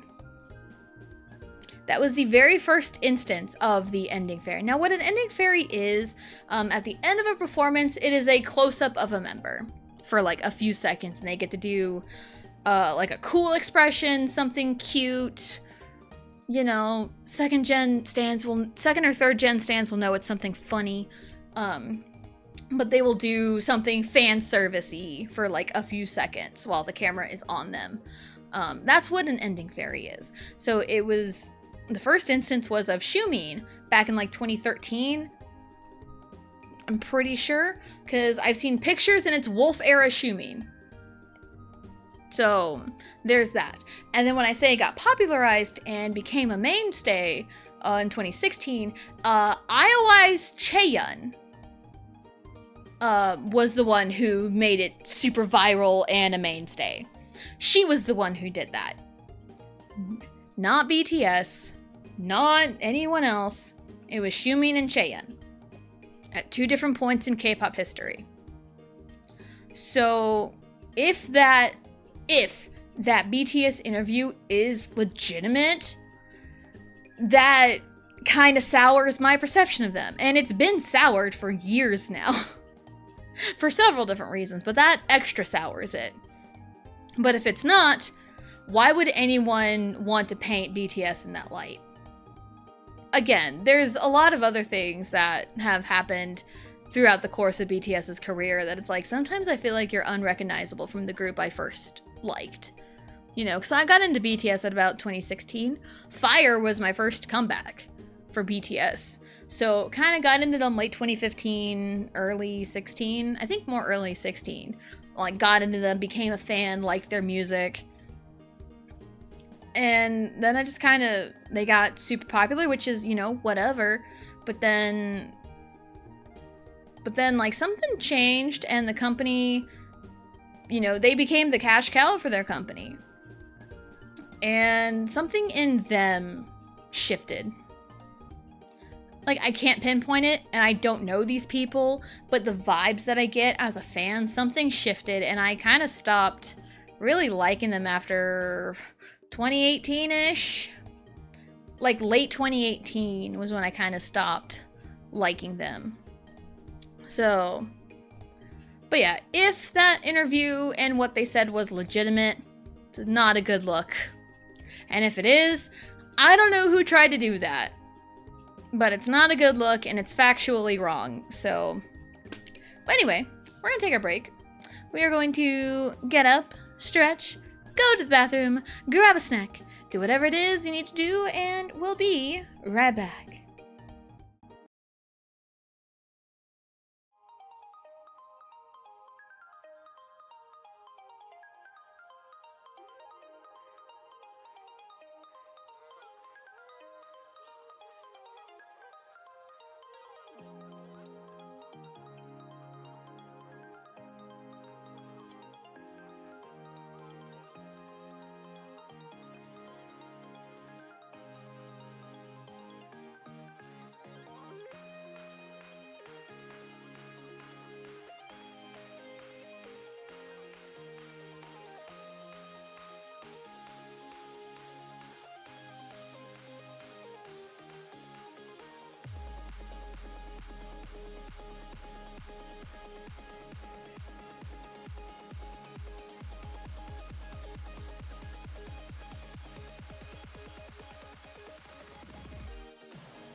Alrighty, we are back.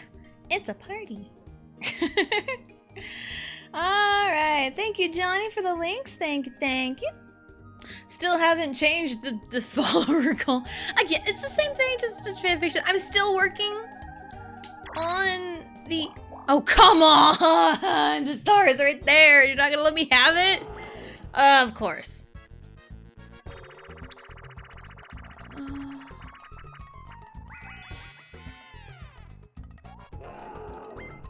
Excuse me?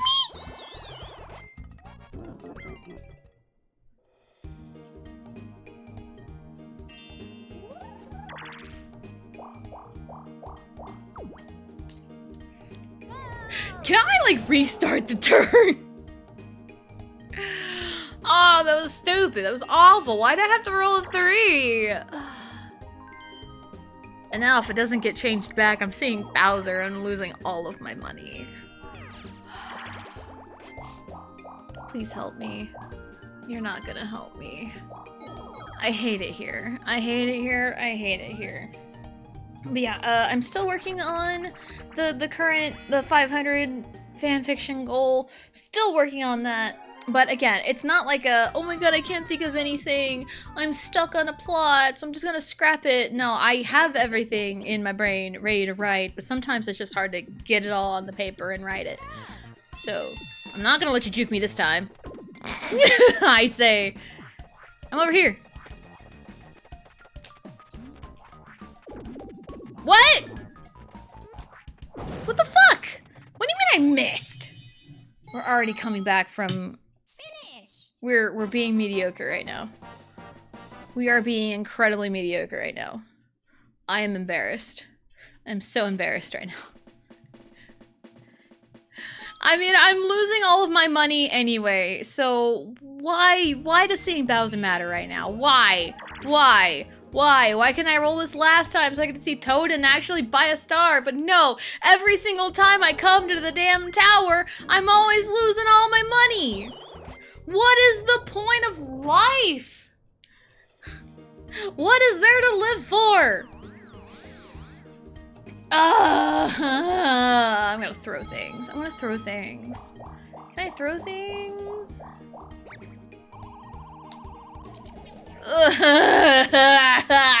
Come on.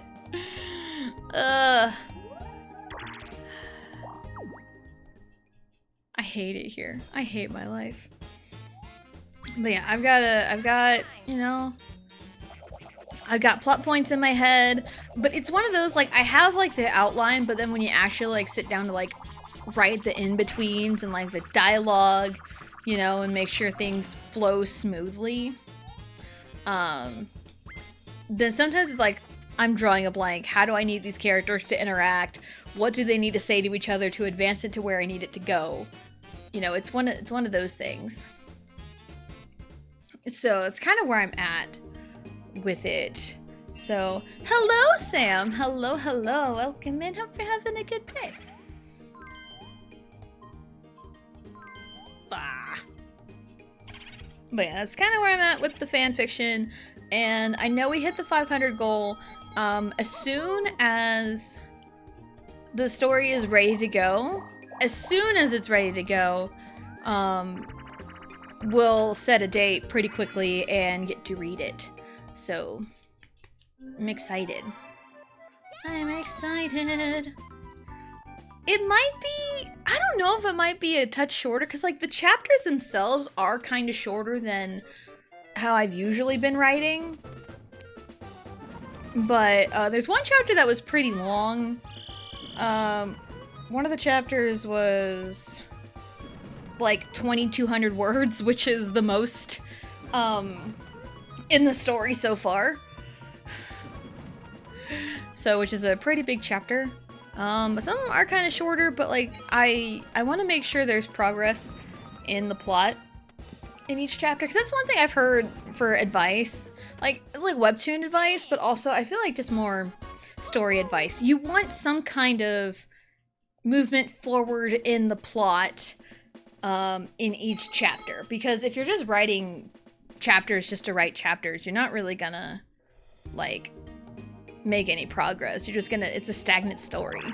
You know, you need a plot to be driven forward, so if there's no real like movement in a chapter, then it's just kind of boring. It doesn't need to exist. So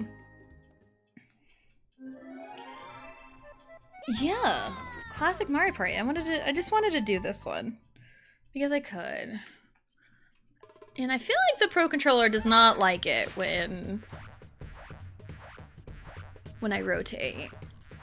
Because I was 100% rotating. I feel like the classic controller doesn't know what to do with this information. I feel like it legit doesn't know what to do because I have had issues with control stick spinning with the Pro Controller. And it's not that I am inept at it, it's I feel like the controller is having issues. Because I'm sure someone's like, oh, you just blame the controller for everything, you suck. But no, I think it's a legitimate issue because it's like, I know how a controller should react. I know what should be happening. But what should be happening and what is happening is not happening. So.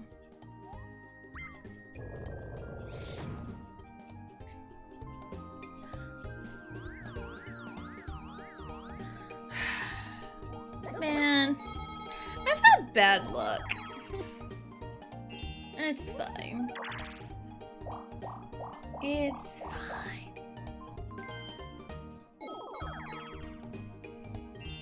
Just chilling with the music.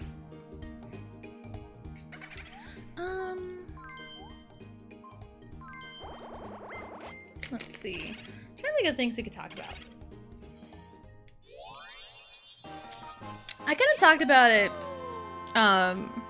most of what I wanted to talk about before the break. Maybe it's not the controller, maybe it's N64 NSO itself, that Nintendo didn't exactly precisely calibrate for Pro Controller or Joy-Con. It might... For an N64 controller, that... Because, like, I think when calibrated, it kind of registers as a Joy-Con, but it is its own controller, the N64 controller. That might work a lot better, but like, yeah, something's off with it. Cause like, I was legit going all through it. I can probably take a video of what I'm doing and I would still get like the same results. So, like, something's up, cause sometimes it wants to work and sometimes it doesn't. And it's like, when I played on the N64, I never struggled this hard with stuff like that. So there is some kind of issue with it. I just don't know what it is. Because I'm sure a lot of people will be like, oh, just get good. No, sometimes it legit is the controller. Because, like, oh, that's like, you know, the classic go-to excuse. Oh, my controller was acting up, when it's just a skill issue. Because, like, I'm always so scared of that, especially streaming. Because, like, I don't know if a stranger is gonna come in. Oh, shit. I don't know if a stranger's gonna come in, sees me at my worst, and be like, just get good. I'm like, no, it was like legit this, and this. But they just stick to their guns because that's what, you know, kind of dude bros do. I just kind of lump all those people in that archetype, dude bros, because it's like, I feel like you always know what I'm talking about when I call like a subset of people dude bros. I feel like you can already like picture it in your head of the person I'm talking about. So, the same issue on GameCube NSO. I know this Wind Waker speedrunner that has issues pulling off some tricks because joystick dead zone is off compared to playing an unofficial emulator. Okay. That's interesting. So yeah, like, yeah, I can tell something, like for casual play, it probably doesn't even matter unless it's something that bugs you a lot.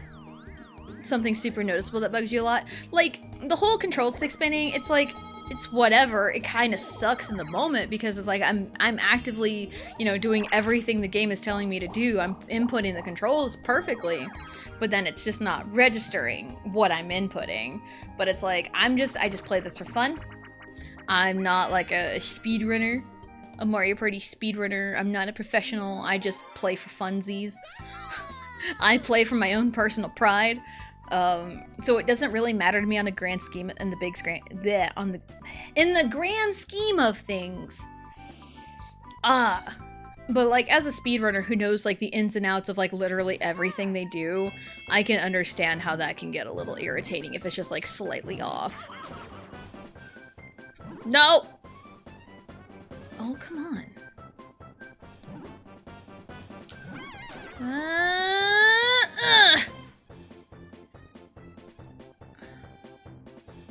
Oh, come on. No. No. No. And I mean, with a system that is known for Joy-Con drift, having calibration issues with some of the other controllers isn't surprising to me when it comes to the Switch and Switch 2. Because I've heard Joy-Con drift still exists on Switch 2. You thought you were clever. So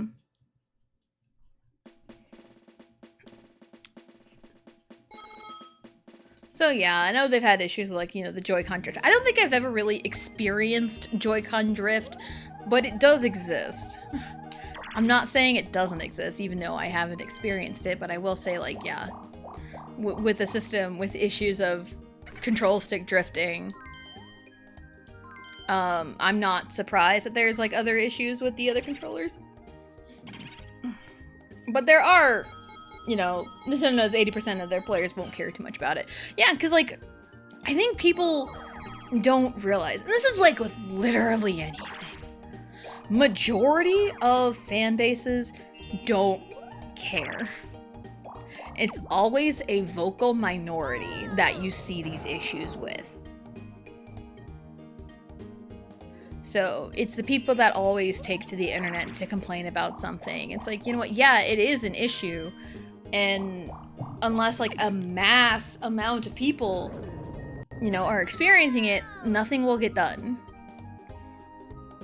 You know, so that's kind of where we're at there. Yeah, like literally in like video games, wrestling, K-pop, anything that has like a fandom, majority of fans do not care about anything. Oh, it's the same face that we had last time. Oh. And squish. And squish. Ta-da! I know was it 1 pixel over? I don't remember. Maybe it was all the way up. I don't remember. We'll find out. Because I got 100 on this last time, and I fiddled with the eyebrow for... Nope, it's all the way in. Yay. But yeah, like, majority of people, like, really don't care. Like, okay, wrestling may not be the best example right now because there are a lot of people speaking up about things, but again, it's the internet. There are more people that are, you know, upset about things, and more people that honestly don't care, because the state WWE is in right now, it's a weird, oh, for fuck's sake, it's a weird time. Because there are some of the best matches that we've had. The women are killing it, but they're hardly getting any time anymore. It's almost like a small regression in a way for women's wrestling.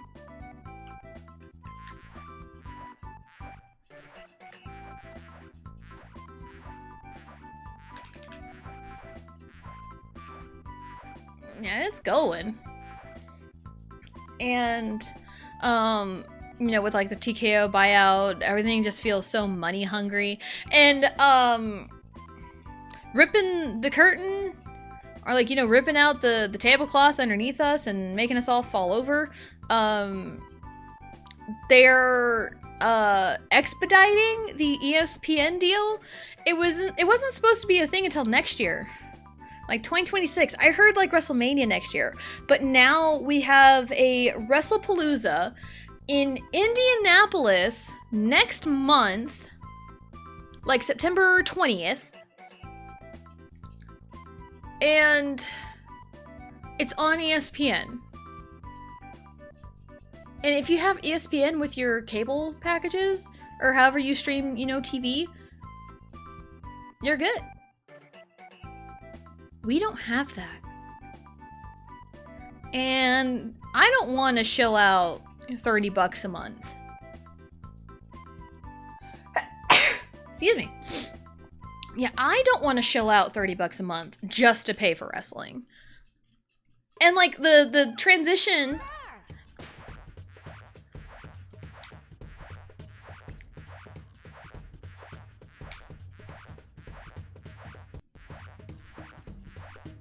What? Yeah, you saw! You 100% saw! I was all the way over!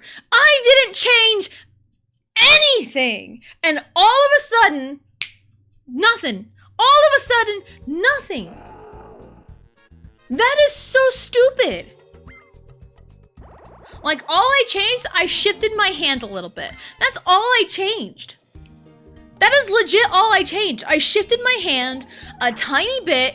Nothing changed. I didn't accidentally click the stick because I know that can happen sometimes. I didn't stop the full circular rotations. I did nothing. Again, all I did was shifted my hand a little bit. Nothing changed in how I was rotating the control stick. And all of a sudden, nope, you're not winning anymore. That is a little bit ridiculous.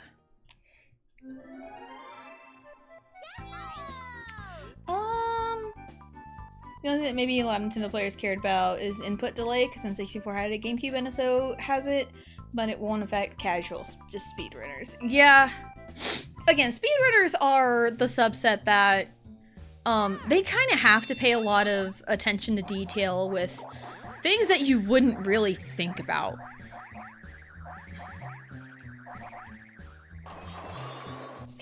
Nice. So, but like they have to keep track of like a lot of details. So it's like I understand why speedrunners can get a little upset over like, you know, very small minuscule input delays. But that was ridiculous. That was so ridiculous. I'm being so unfairly treated in this game. It's ridiculous. Someone put a curse on me, I'm sure. But yeah, going back to like the wrestling with the WrestlePalooza. Hold on, I need to blow my nose.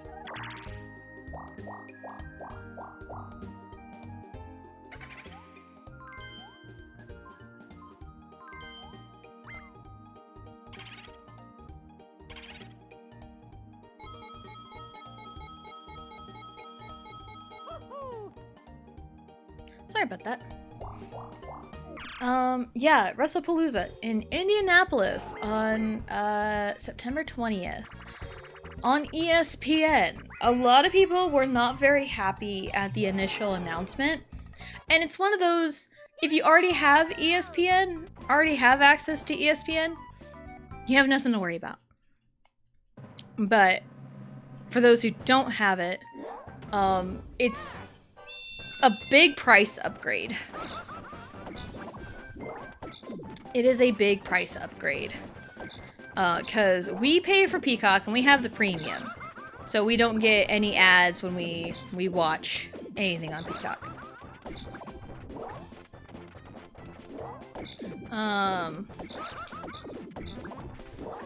And we pay, I think the premium's like 15 or 16 bucks a month, which for what we watch it for, what we watch wrestling for, not a bad deal. Cause like WWE Network was like $9.99. It was like 10 bucks a month, but you got everything WWE. And it's like, oh yeah, well they moved over to Peacock, but like the price jump wasn't that bad. The price jump was very minimal at the time when they swapped over to Peacock. Go eat? No worries, you go eat. But yeah, the price jump from WWE Network to Peacock wasn't that bad. It is a pretty big price jump from Peacock to ESPN just for main roster wrestling. Allegedly, Peacock will still have NXT PLEs, but anything on the main roster is a no. So,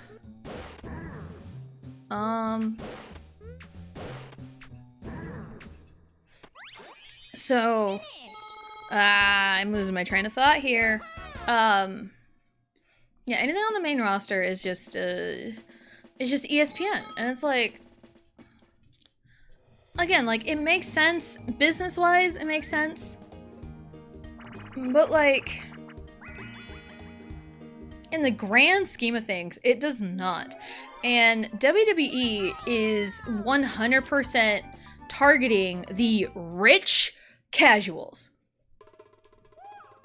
It's so evident in the way they book and the way they are doing business. That's 100% who they're marketing towards. The rich casuals. It's the ones who will 100% shell out the money for these mediocre show, because like, yeah, they just love wrestling that much because, you know, they're casual, they don't care about the ins and outs. But like, by doing that, by pandering to the rich casuals,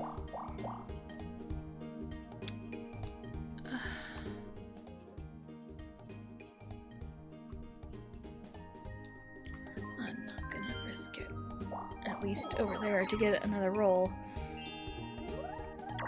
By pandering to the rich casuals, you are alienating a large subset of wrestling fans. By pandering to the rich casuals, you are alienating a big subset of your fan base. Because I looked up tickets for WrestlePalooza. They are expecting SummerSlam ticket prices for something that got announced a month before it becomes a thing, and there's really no time to even get the money to buy tickets. Because with the way, you know, prices are increasing, like, how do you expect anyone to even, like, relatively save up money to go to a wrestling show? Like, casual fan, a hardcore fan, like, it doesn't matter. It's like, if you don't have time to save up the money with drastically increasing ticket prices, then there's no way these fans who really care about your product will be able to go to a show. Like, okay, front row seats, ringside, you know, where green shirt guy sits. Those tickets, WrestlePalooza, 1 month out, with, like, you know, they announce it 1 month before the date. Tickets go on sale, like, you know, a month out from the event. They're like $6,000. $6,000 for a show with, like, little to no notice for these wrestling fans. What the fuck do you mean you want people to shill out like $6,000 for ringside tickets? And even the nosebleeds are almost $200. Nosebleeds are almost $200. Like, that is literally insane. Why in the hell would you do that? Why in the hell? Even AEW prices aren't that bad. The All Out show, like, ringside, not even 4 figures. Not even. Like, it's like $600. Like, I know it's in Canada, but I did the conversion. It's like $600, I think, for ringside at AEW. Like, what the fuck do you mean? Like, even in, like, the mid-sections, it's like $400 or $500. There's no fucking way. Like, you want to know what $800 can get me? $800 can get me a plane ticket to Japan.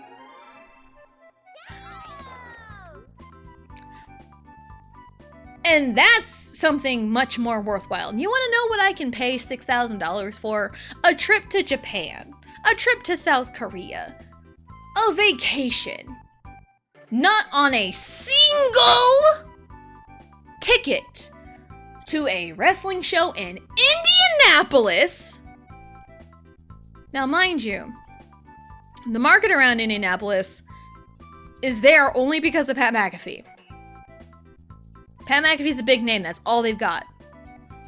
He was the reason the Royal Rumble was even there. He was the reason. So you mean to tell me that your only marketing is Pat McAfee on a show you're trying to sell ringside tickets upwards of $6,000 for one singular ticket? So if me and my husband, actually, if we paid for like 3 tickets, maybe 4 tickets, you know, I don't know how ticket prices are for children of whatever age. So let's assume Riley is a free ticket. Let's assume children under 5 are free. Let's assume that. I don't know that, but 3 tickets. If we wanted front row seats, 3 tickets, even on the ramp, 3 tickets is like $2,000. At minimum, $2,000. Not 2,000, 20,000. Yeah, $20,000 to show up for like 3 tickets. And again, nosebleeds, $200 a pop. If we brought the whole family, that's like $500. Just about. You know, probably including taxes and stuff. So it's like $500 for like all of us to go and enjoy wrestling even in the nosebleeds. That's a lot. Not to mention travel. Why am I bad?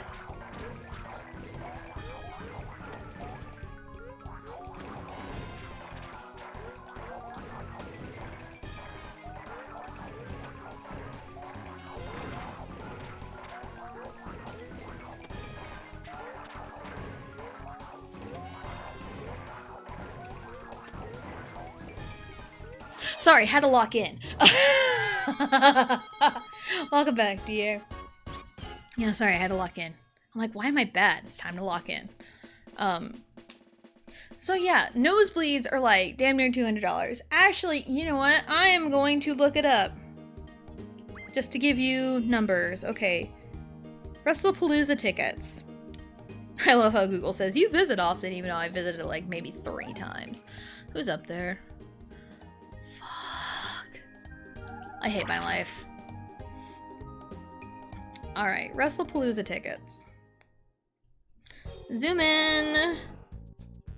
Hard cam side.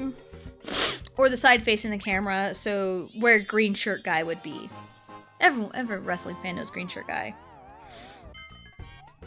Let's see. There's not very many tickets available, which, again, WWE will continue to do this as long as people pay these prices. So they will continue to take advantage of everybody's money as long as they continue to buy.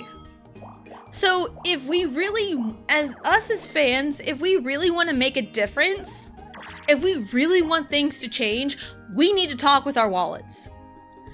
And I know, like, oh, money isn't everything in life. Yeah, it is. Money talks. Money talks hardcore. So here's an example of money talking before I get into the number of these ticket prices. Say you are going out to buy someone's used car, right? And they have it listed for like $2,500. I'm telling this from experience. Like about $2,500. $2,500, if you will. Buying a vehicle, and you know, you really like it, you know, you want to buy it, but you don't have $2,500 on hand, but you have $2,000 cash,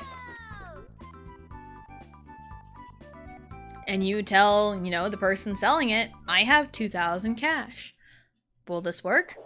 Yes, it will, because it's cash right then and there. So money talks. As much as people don't want to admit it, money talks.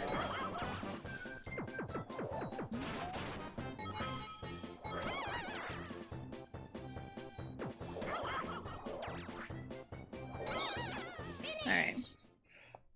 So, yeah. Anyway, the most expensive ticket I see is $4,804.80 for one singular ticket in the front row. Well, row 2, but you know what I mean. And if I get 2 of these tickets, it is $9,000 for 2 front row seats. Well, not necessarily front row, row 2, still. $9,000? Like, are you for real? And then, okay, go midsection. Not quite that front row section, but kind of back a little bit and one over. That's still 4 figures. That is still 4 figures. Okay, over on the side, say like, you know, Jey Uso makes his entrances, he's usually over on like the right side where the hard cam would be. He's usually over there. So think like that section, the most expensive seat is $1,000, $1,084. So even then in that midsection, like cheapest seats in that section is like $660, which is so much money. Nosebleeds. The cheapest tickets I can find right now are $159.85. That is the cheapest ticket. And that is just one ticket. All the way up in the nosebleeds. Probably can't see fuck all. Why would I shill out $300? Why would I shell out $300 for nosebleed seats? And hell, if we were to go to a wrestling thing, we would want to take our oldest, we want to take Allie, so that's another $150. So that's like $450, and probably plus tax, it's like $500 for the 3 of us to get nosebleed seats for something that's only a few weeks out. Like a month out. It got sprung on everyone last minute. Like, what do you mean? You're charging, like, SummerSlam prices on something sprung on everyone last minute. It's insane. It's literally insane. And I speak of this as an avid wrestling fan. I wouldn't say I'm a casual, but I'd say I'm an avid fan. I'm not, like, super hardcore, but I'd probably would classify myself as an avid wrestling fan. Hello, Austin. Hello, hello. Welcome in. Hope you're having a good day. Sorry, I was ranting a little bit. I did see you in chat. It's like buying a Switch 2. Yeah, and the Switch 2, it's like... What's the bundle for Mario Kart? $450? And in the grand scheme of things, I don't think that's terrible for a Switch 2. PlayStation's doing a lot worse, honestly. Honestly, PlayStation is handling it much worse. But also, everyone had a major outcry over the Switch 2 prices, but everyone bought it anyway because out of, you know, the big 3, Nintendo, PlayStation, and Xbox, Nintendo's still the cheapest one. And I will definitely get a lot of bang for my buck with Nintendo prices, for sure, because I play a lot of Nintendo games. Is it 500? I thought... Or maybe the... Hold on.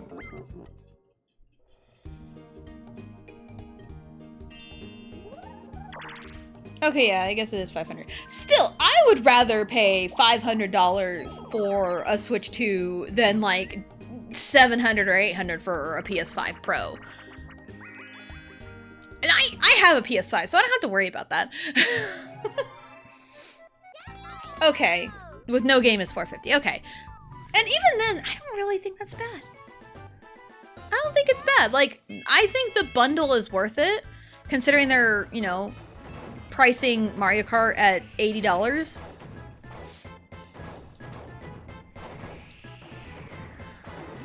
I do think the bundle is worth it. And it's like, also the 500, like, you know, if my husband has a good paycheck, we could afford it and not like completely break the bank. But it's just, you know, getting a good paycheck and being able to, you know, afford it. But like, it's doable. And we wouldn't have to wait on like taxes or anything, but that might be what we do. It's either Christmas or taxes when we get a Switch 2, but yeah, I think I don't know how much a PS5 Pro is. Let's see. Let's do some Googling. PS5 Pro. Yeah, I'm seeing $700 for a PS5 Pro. And here's the thing. You have to buy a disc drive separately with that PS5 Pro. That is an absolute no. That is an absolute no, because I like having physical games. Both me and my husband are, we're both like kind of pro physical games. We're not like all physical games. Like, there are some games digitally that I'm totally cool with, and we have a bunch of digital games. But like, if we would like have one over the other, I would honestly rather have physical games than digital games. Because I'm a very visual person, so if I see, you know, the game box on the shelf, I know we have it. So that I'm a big visual person, so I'd rather have physical games, even though we only have like 3 physical PS5 games. Final Fantasy 16, 7 Rebirth, and Sparking Zero. Those are our 3 physical PS5 games. But yeah, PS5 Pro, $700, and that's a big no for me. I'd rather pay the $500 for a Switch 2, because it's not like it's completely useless if you already had a Switch, because it's really easy to transfer your stuff over from, you know, lots of research. Just do a big system transfer, and you know, all your data is still there mostly, and most games play are kind of upgraded and run better on the Switch 2, so you still have stuff to do on a Switch 2 out the gate. So, and now that more time has passed, there's some more games coming out, so yeah, but like, I'm more of a Nintendo girly. I am a Nintendo girly, but I don't mind PlayStation and stuff, so. Because there are some games that I, you know, grew up on PlayStation, PS2. I know my sister has our childhood PS2. My husband has a couple, I think he has the one PS2, but we also have a PS3 that he's been playing his PlayStation games on. But yeah, it's one of those, like, people are so... This is the thing I see with Nintendo. I see a lot of hypocrisy. These same people that are up in arms about Nintendo's prices will not bat an eye at Sony's prices or Xbox or Microsoft's prices. They will not bat an eye at those two, but they will complain about Nintendo's pricing. So, it's just one of those things, I guess.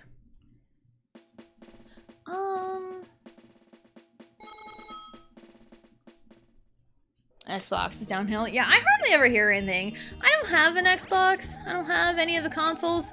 Never really played it. It is kind of funny how the only reason me and my husband would ever get an Xbox is to find Final Fantasy 13 and to see if it really is that bad. That's the only reason we would ever get an Xbox. Other than that, neither of us are Xbox people. Which is why I played Banjo-Kazooie on stream a couple months ago on Switch Online, because I don't have an Xbox. Hello, Nintendo guy. Hello, hello. Welcome in. Hope you're having a good day. How are we doing? Not too bad. Just ranting about prices of things, because I'm a WWE fan, and I have feelings about the way everything is going in the business. But yeah, I'm a big Nintendo person, and like I'm not like the other options suck, I'm a Nintendo purist. I'm not a purist by any means. Again, okay, I'm gonna give you a description of my TV stand. Okay, the PS5 does not fit on the TV stand. It sits on the floor right next to it. But we have a PS5.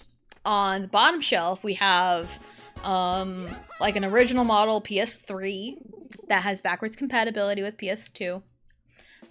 We have my husband's GameCube. Then on the shelf above it, the middle shelf, we have my childhood GameCube, N64, Wii U. Then on the top shelf, we have the Switch and the Wii. One of our Wiis. We have two of them. We have two GameCubes, two Wiis, a Wii U. And like, again, my husband also has a PS2 that's in the closet, but like we don't need it because the PS3 that we have is backwards compatible.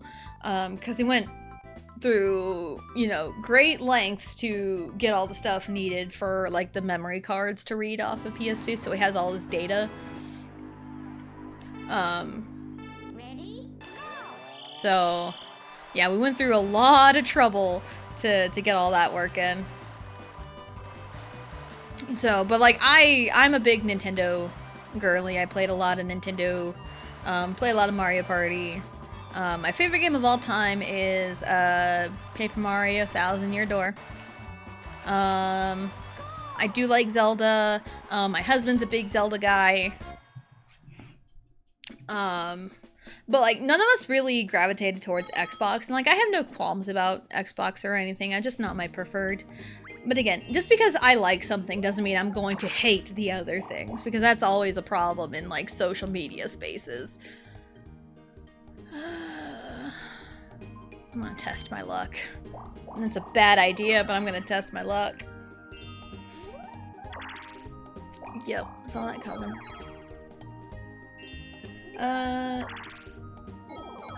900,000 employees?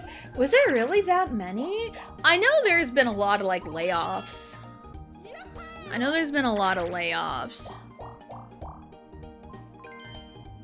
Is it really that many? That's a lot. That is a lot. But yeah, I know like other game companies too have been going through like lots of layoffs, but like Nintendo, not really. Not really. Nintendo just kind of lets their developers make games. So, you know. So I know it's like, say what you want about Nintendo, and they definitely made some questionable choices throughout the years, but like I prefer Nintendo over the other two, for sure. And then PlayStation's kind of second, but like I don't agree with pricing the PS5 Pro and making it digital only and you have to buy a separate disc drive, adding to that $700 on top of all that. Like, no thanks. Because when we bought our PS5 a couple years ago, it was tax season. We happened to find the only one available at Target. The only one available, and it happened to have the disc drive attached to it. It's a disc version, and that was the one we wanted. So it just happened to work out that way because, you know, we're kind of bigger on physical games. And physical media is 100% dying out, and I hate it. I hate it. Standard last 5 turns procedures, all red and blue spaces are doubled, and if you pass by Koopa Troopa, you get 20 coins instead of 10. Haven't said that one in a minute. It's usually, dueling wise. Fuck! Ah! As soon as I said I'm gonna test my luck, I know it's gonna be bad. Shawty had them apple bottom jeans. Nope. I tried.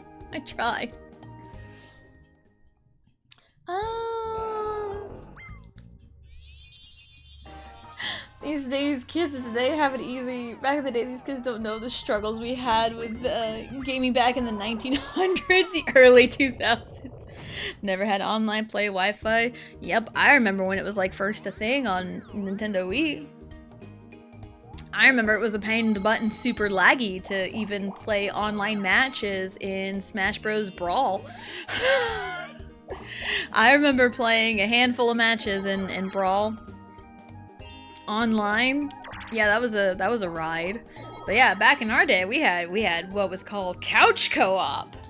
Yeah, that was normal co-op back in our day. But like, I do love how technology has advanced so much in a way where if you wanted to play games with a friend who is, you know, across the country from you, you can. Like, that is cool. But there is also nothing quite like your standard couch co-op. You know, nothing quite like it.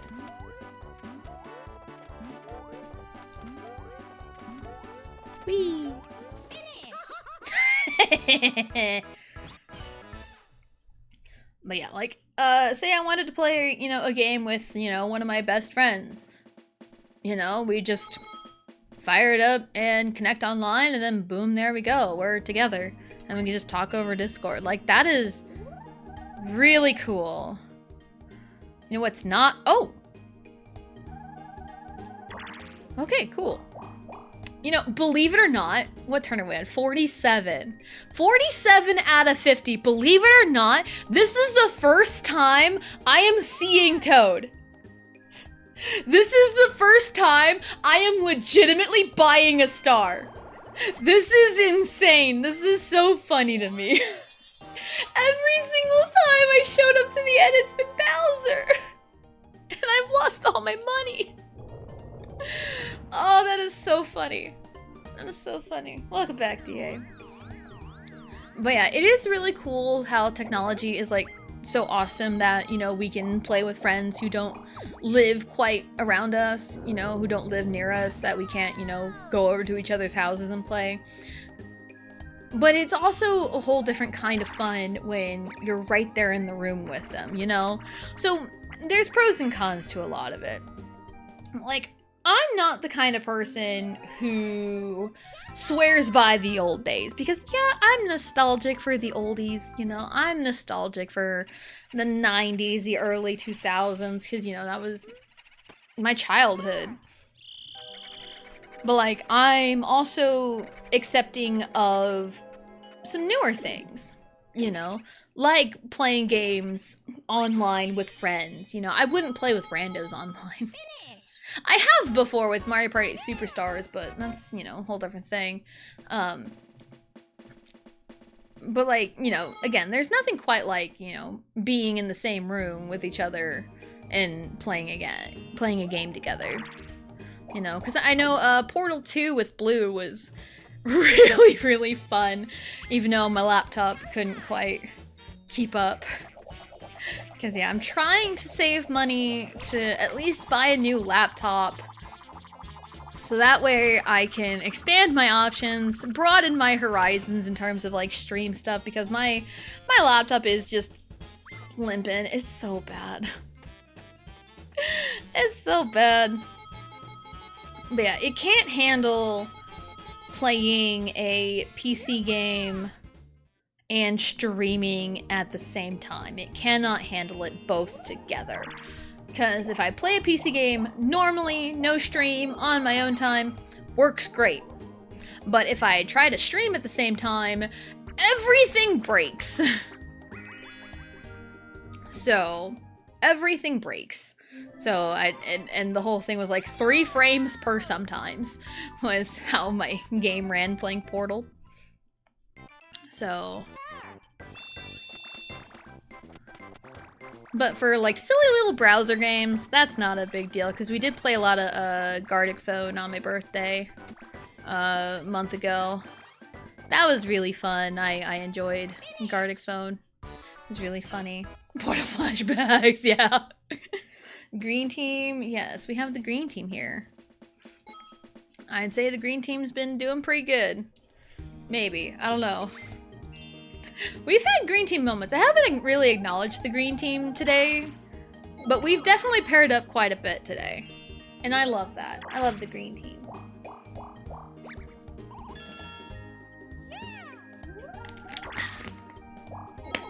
But yeah, and also, again, it was so funny. Because, like, man, Portal 2, you need a new laptop just to play Portal. Not necessarily. I need a new laptop to stream Portal. Because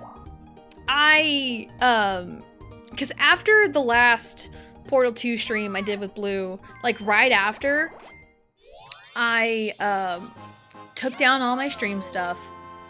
And not streaming, not in a live environment. Just on my own, had it on my laptop. It ran beautifully. So that's how I know it is my laptop and not,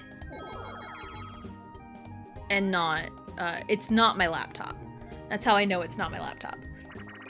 Thank you for the hydrate and the posture check. Green team lost a couple games playing with Yoshi. Luck, man. Mario Party is a combination of 3 things: luck, strategy, and skill.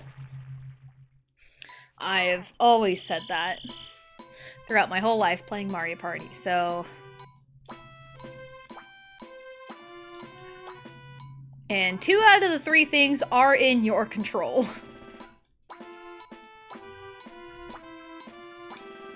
And that last one, just gotta pray to the Mario Party gods. Just gotta pray to the Mario Party gods, and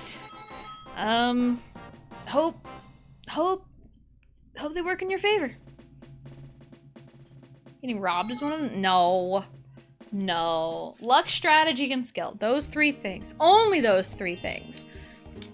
Because I have had, I've talked about this one round of Mario Party I was a part of in another streamer's community day, and where I was like relentlessly attacked.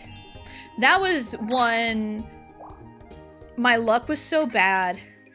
The other 2 were fine, my strategy and skill was fine, but I just got attacked because, you know, or it's like I was just kind of coasting by and I had strategies and my skills were fine. And people noticed, oh hey, because it was Horrorland in Mario Party Superstars. So it's like, oh hey, she's getting a lot of money and she's making her way up to the top, so let's stop her. And so I got ganged up on by the other 3. And you know, it got stopped, but one person kept going with it, and it really pissed me off. So that was one, it wasn't in my control, but it was someone else's control, not just an AI, you know? But again, like, it's no use worrying about what is out of your control sometimes. If it's just, you know, random luck up to fate, then it's like, it's out of your control, can't really do much about it.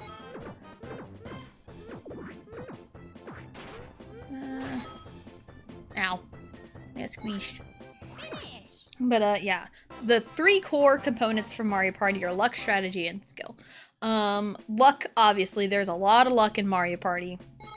There is strategy, what pathways you need to go to, items to use potentially, spaces to land on. This is what, last turn? Like blue or red space. I'll take the blue space. Give me a little bit more money. So, you know, skill. You need skills in the mini games to make sure you win a lot of them. skills for, you know, other things on the board, and then luck, you know, the dice rolls, the luck-based mini games, you know, what computer players do, because, like, you never know what they can do. So, yep, I'd say luck, strategy, and skill. Again, I've always said that. As someone who grew up playing Mario Party and has played a lot of Mario Party in their life, I'd say I'm a little bit qualified to tell you how Mario Party works. But that is also why, oh shit, that is also why I don't really play community days online. Because I get asked quite a bit, like, hey, do you play with viewers? And my answer is always no. I did that once and it was okay. Going! Punch Princess. The punch the princess program. It's my favorite. Green team, look at us. See, I am protecting you from the ghosts. This predates Luigi's Mansion. Oh no! Oh no! Peach, move!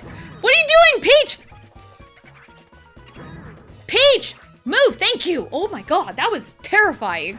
That was terrifying.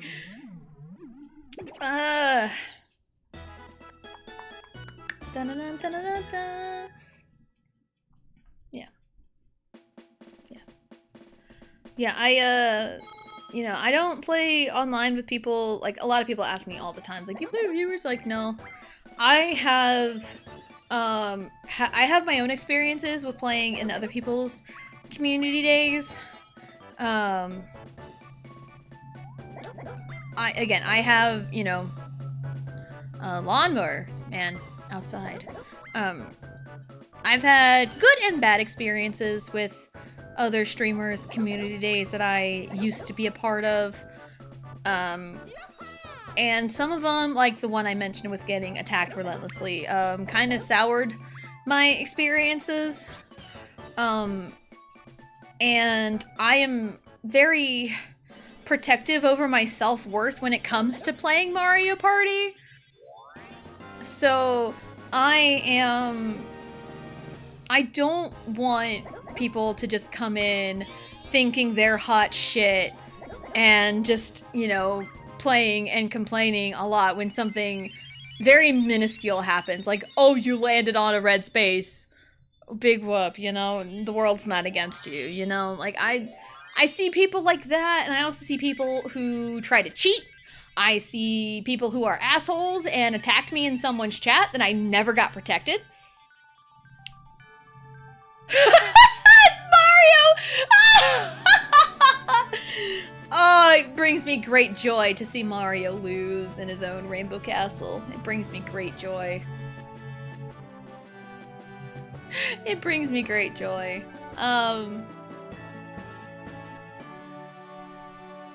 I'm also very surprised I won this, considering how bad my luck was. Like, I didn't purchase a star until turn 47 out of 50. Detailed results, please. Because I did see I won Happening Star, and I landed on a lot of them, I know I did. 347 in minigames. I was trying to get up to where Peach was, but Luigi got there, so I had no choice on that one. Wow, I had one more than Peach. How many stars did I end up with? 5. Ooh, the Happening Star got me the win! I mean, that's crazy. Happening Star got me the win because Luigi would have won otherwise. So, nice. A few chance times, some mushrooms, some Bowsers. I had a lot of Bowsers. I mean, green team first and second. I will never be mad if Luigi wins because we support Luigi. We stan Luigi in this household. Thank you. But yeah, I just, yeah, let's go! But yeah, I'm like super protective over, you know, my reactions because I know what's gonna happen. It's like, oh, everyone's like, oh, you're so good at Mario Party, but like I have like one bad performance, like, oh, you're not so good, you know, get good. And it's like, no, shut up. Hey, we got the volleyball. Woo! Alright. So now we're back here.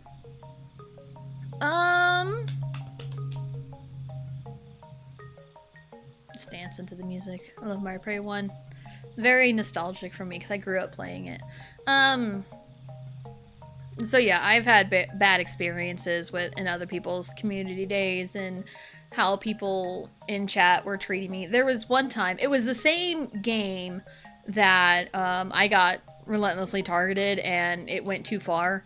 Someone in chat was making very strange comments towards me. Now my husband was also in chat as well, and he protected me better than the streamer did, I'll tell you that much. Because like this person, this bro, was, I think they eventually got banned in their chat, so that's a good thing, because no one wants to deal with that kind of person. Because they were going like, Yoshi's being really stupid, and I was playing as Yoshi, or just something along those lines. Like, Yoshi is being really stupid. And, they were questioning my decisions, and my husband was, you know, defending me. It's like, just leave them alone, they're fine, you know? And the bro tried to come at Vegito like, what, clown? And Vegito straight up was like, stop being a dick. Because he's very straightforward. So if he is in my chat and someone is not treating me very nicely, he has no problems doing something about it. He has no problems being straightforward with you. So there you go. But yeah, if I ever did open up a, you know, play with viewers type thing, I will definitely be very protective and very vigilant over chat, because I am not interested in people being assholes to me or each other. I would want to have a good time. That's all I would want. So yeah, and I don't want anyone complaining about anything. I just want to have fun.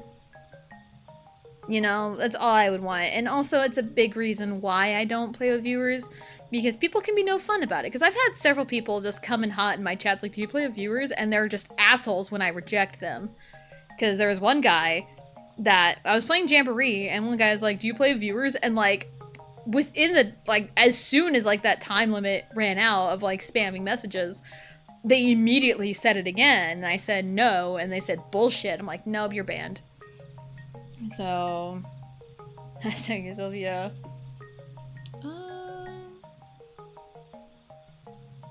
Let's see. So that'll be it for today. I know. I mean, 3 hours is pretty good. It's pretty good. Also, again, my youngest started preschool yesterday. Today is her second day of school. So exciting. So I have to be done by 3:45, but Mario Party days are usually about 3 hours anyway. So let's see who is live. I mean, Max just went live probably about 20 minutes ago. He usually goes live. I know when he does.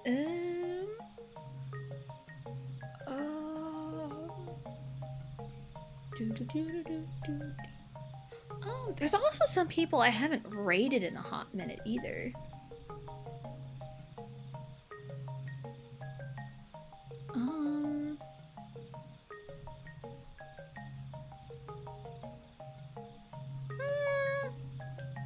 Yeah, I think we'll just raid Max today. We'll do that. We'll see how it goes. Raid has a Janie. Yeah, totally. I hear they're great. I hear they're awesome. I hear they get real loud. I hear they have lawnmowers in the background. What happened today? I mean, I ranted a lot about stuff. Ticket prices were definitely a rant-worthy thing. What should our raid message be? Let's just think. Tomorrow is Wednesday, obviously. Tomorrow is Banjo-Tooie. We're continuing our journey in Grunty Industries. I almost called it Witchy World again. Almost.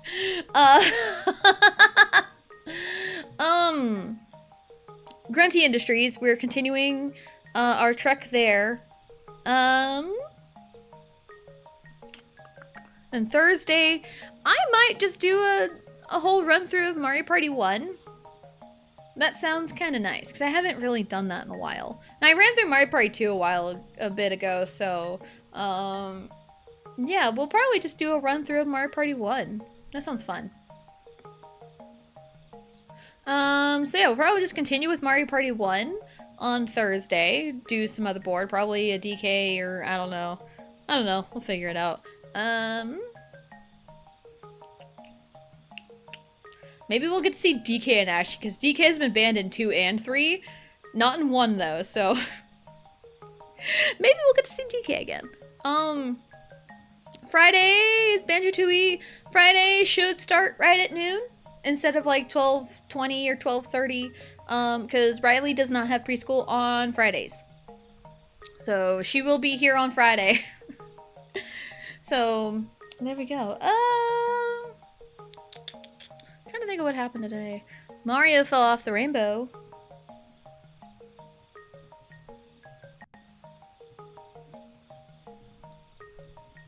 Mario's Rainbow Woes, please.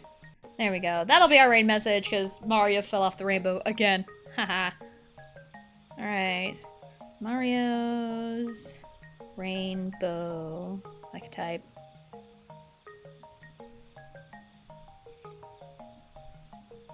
Okay. So we're gonna go raid Master Max 165. He's playing Castlevania again.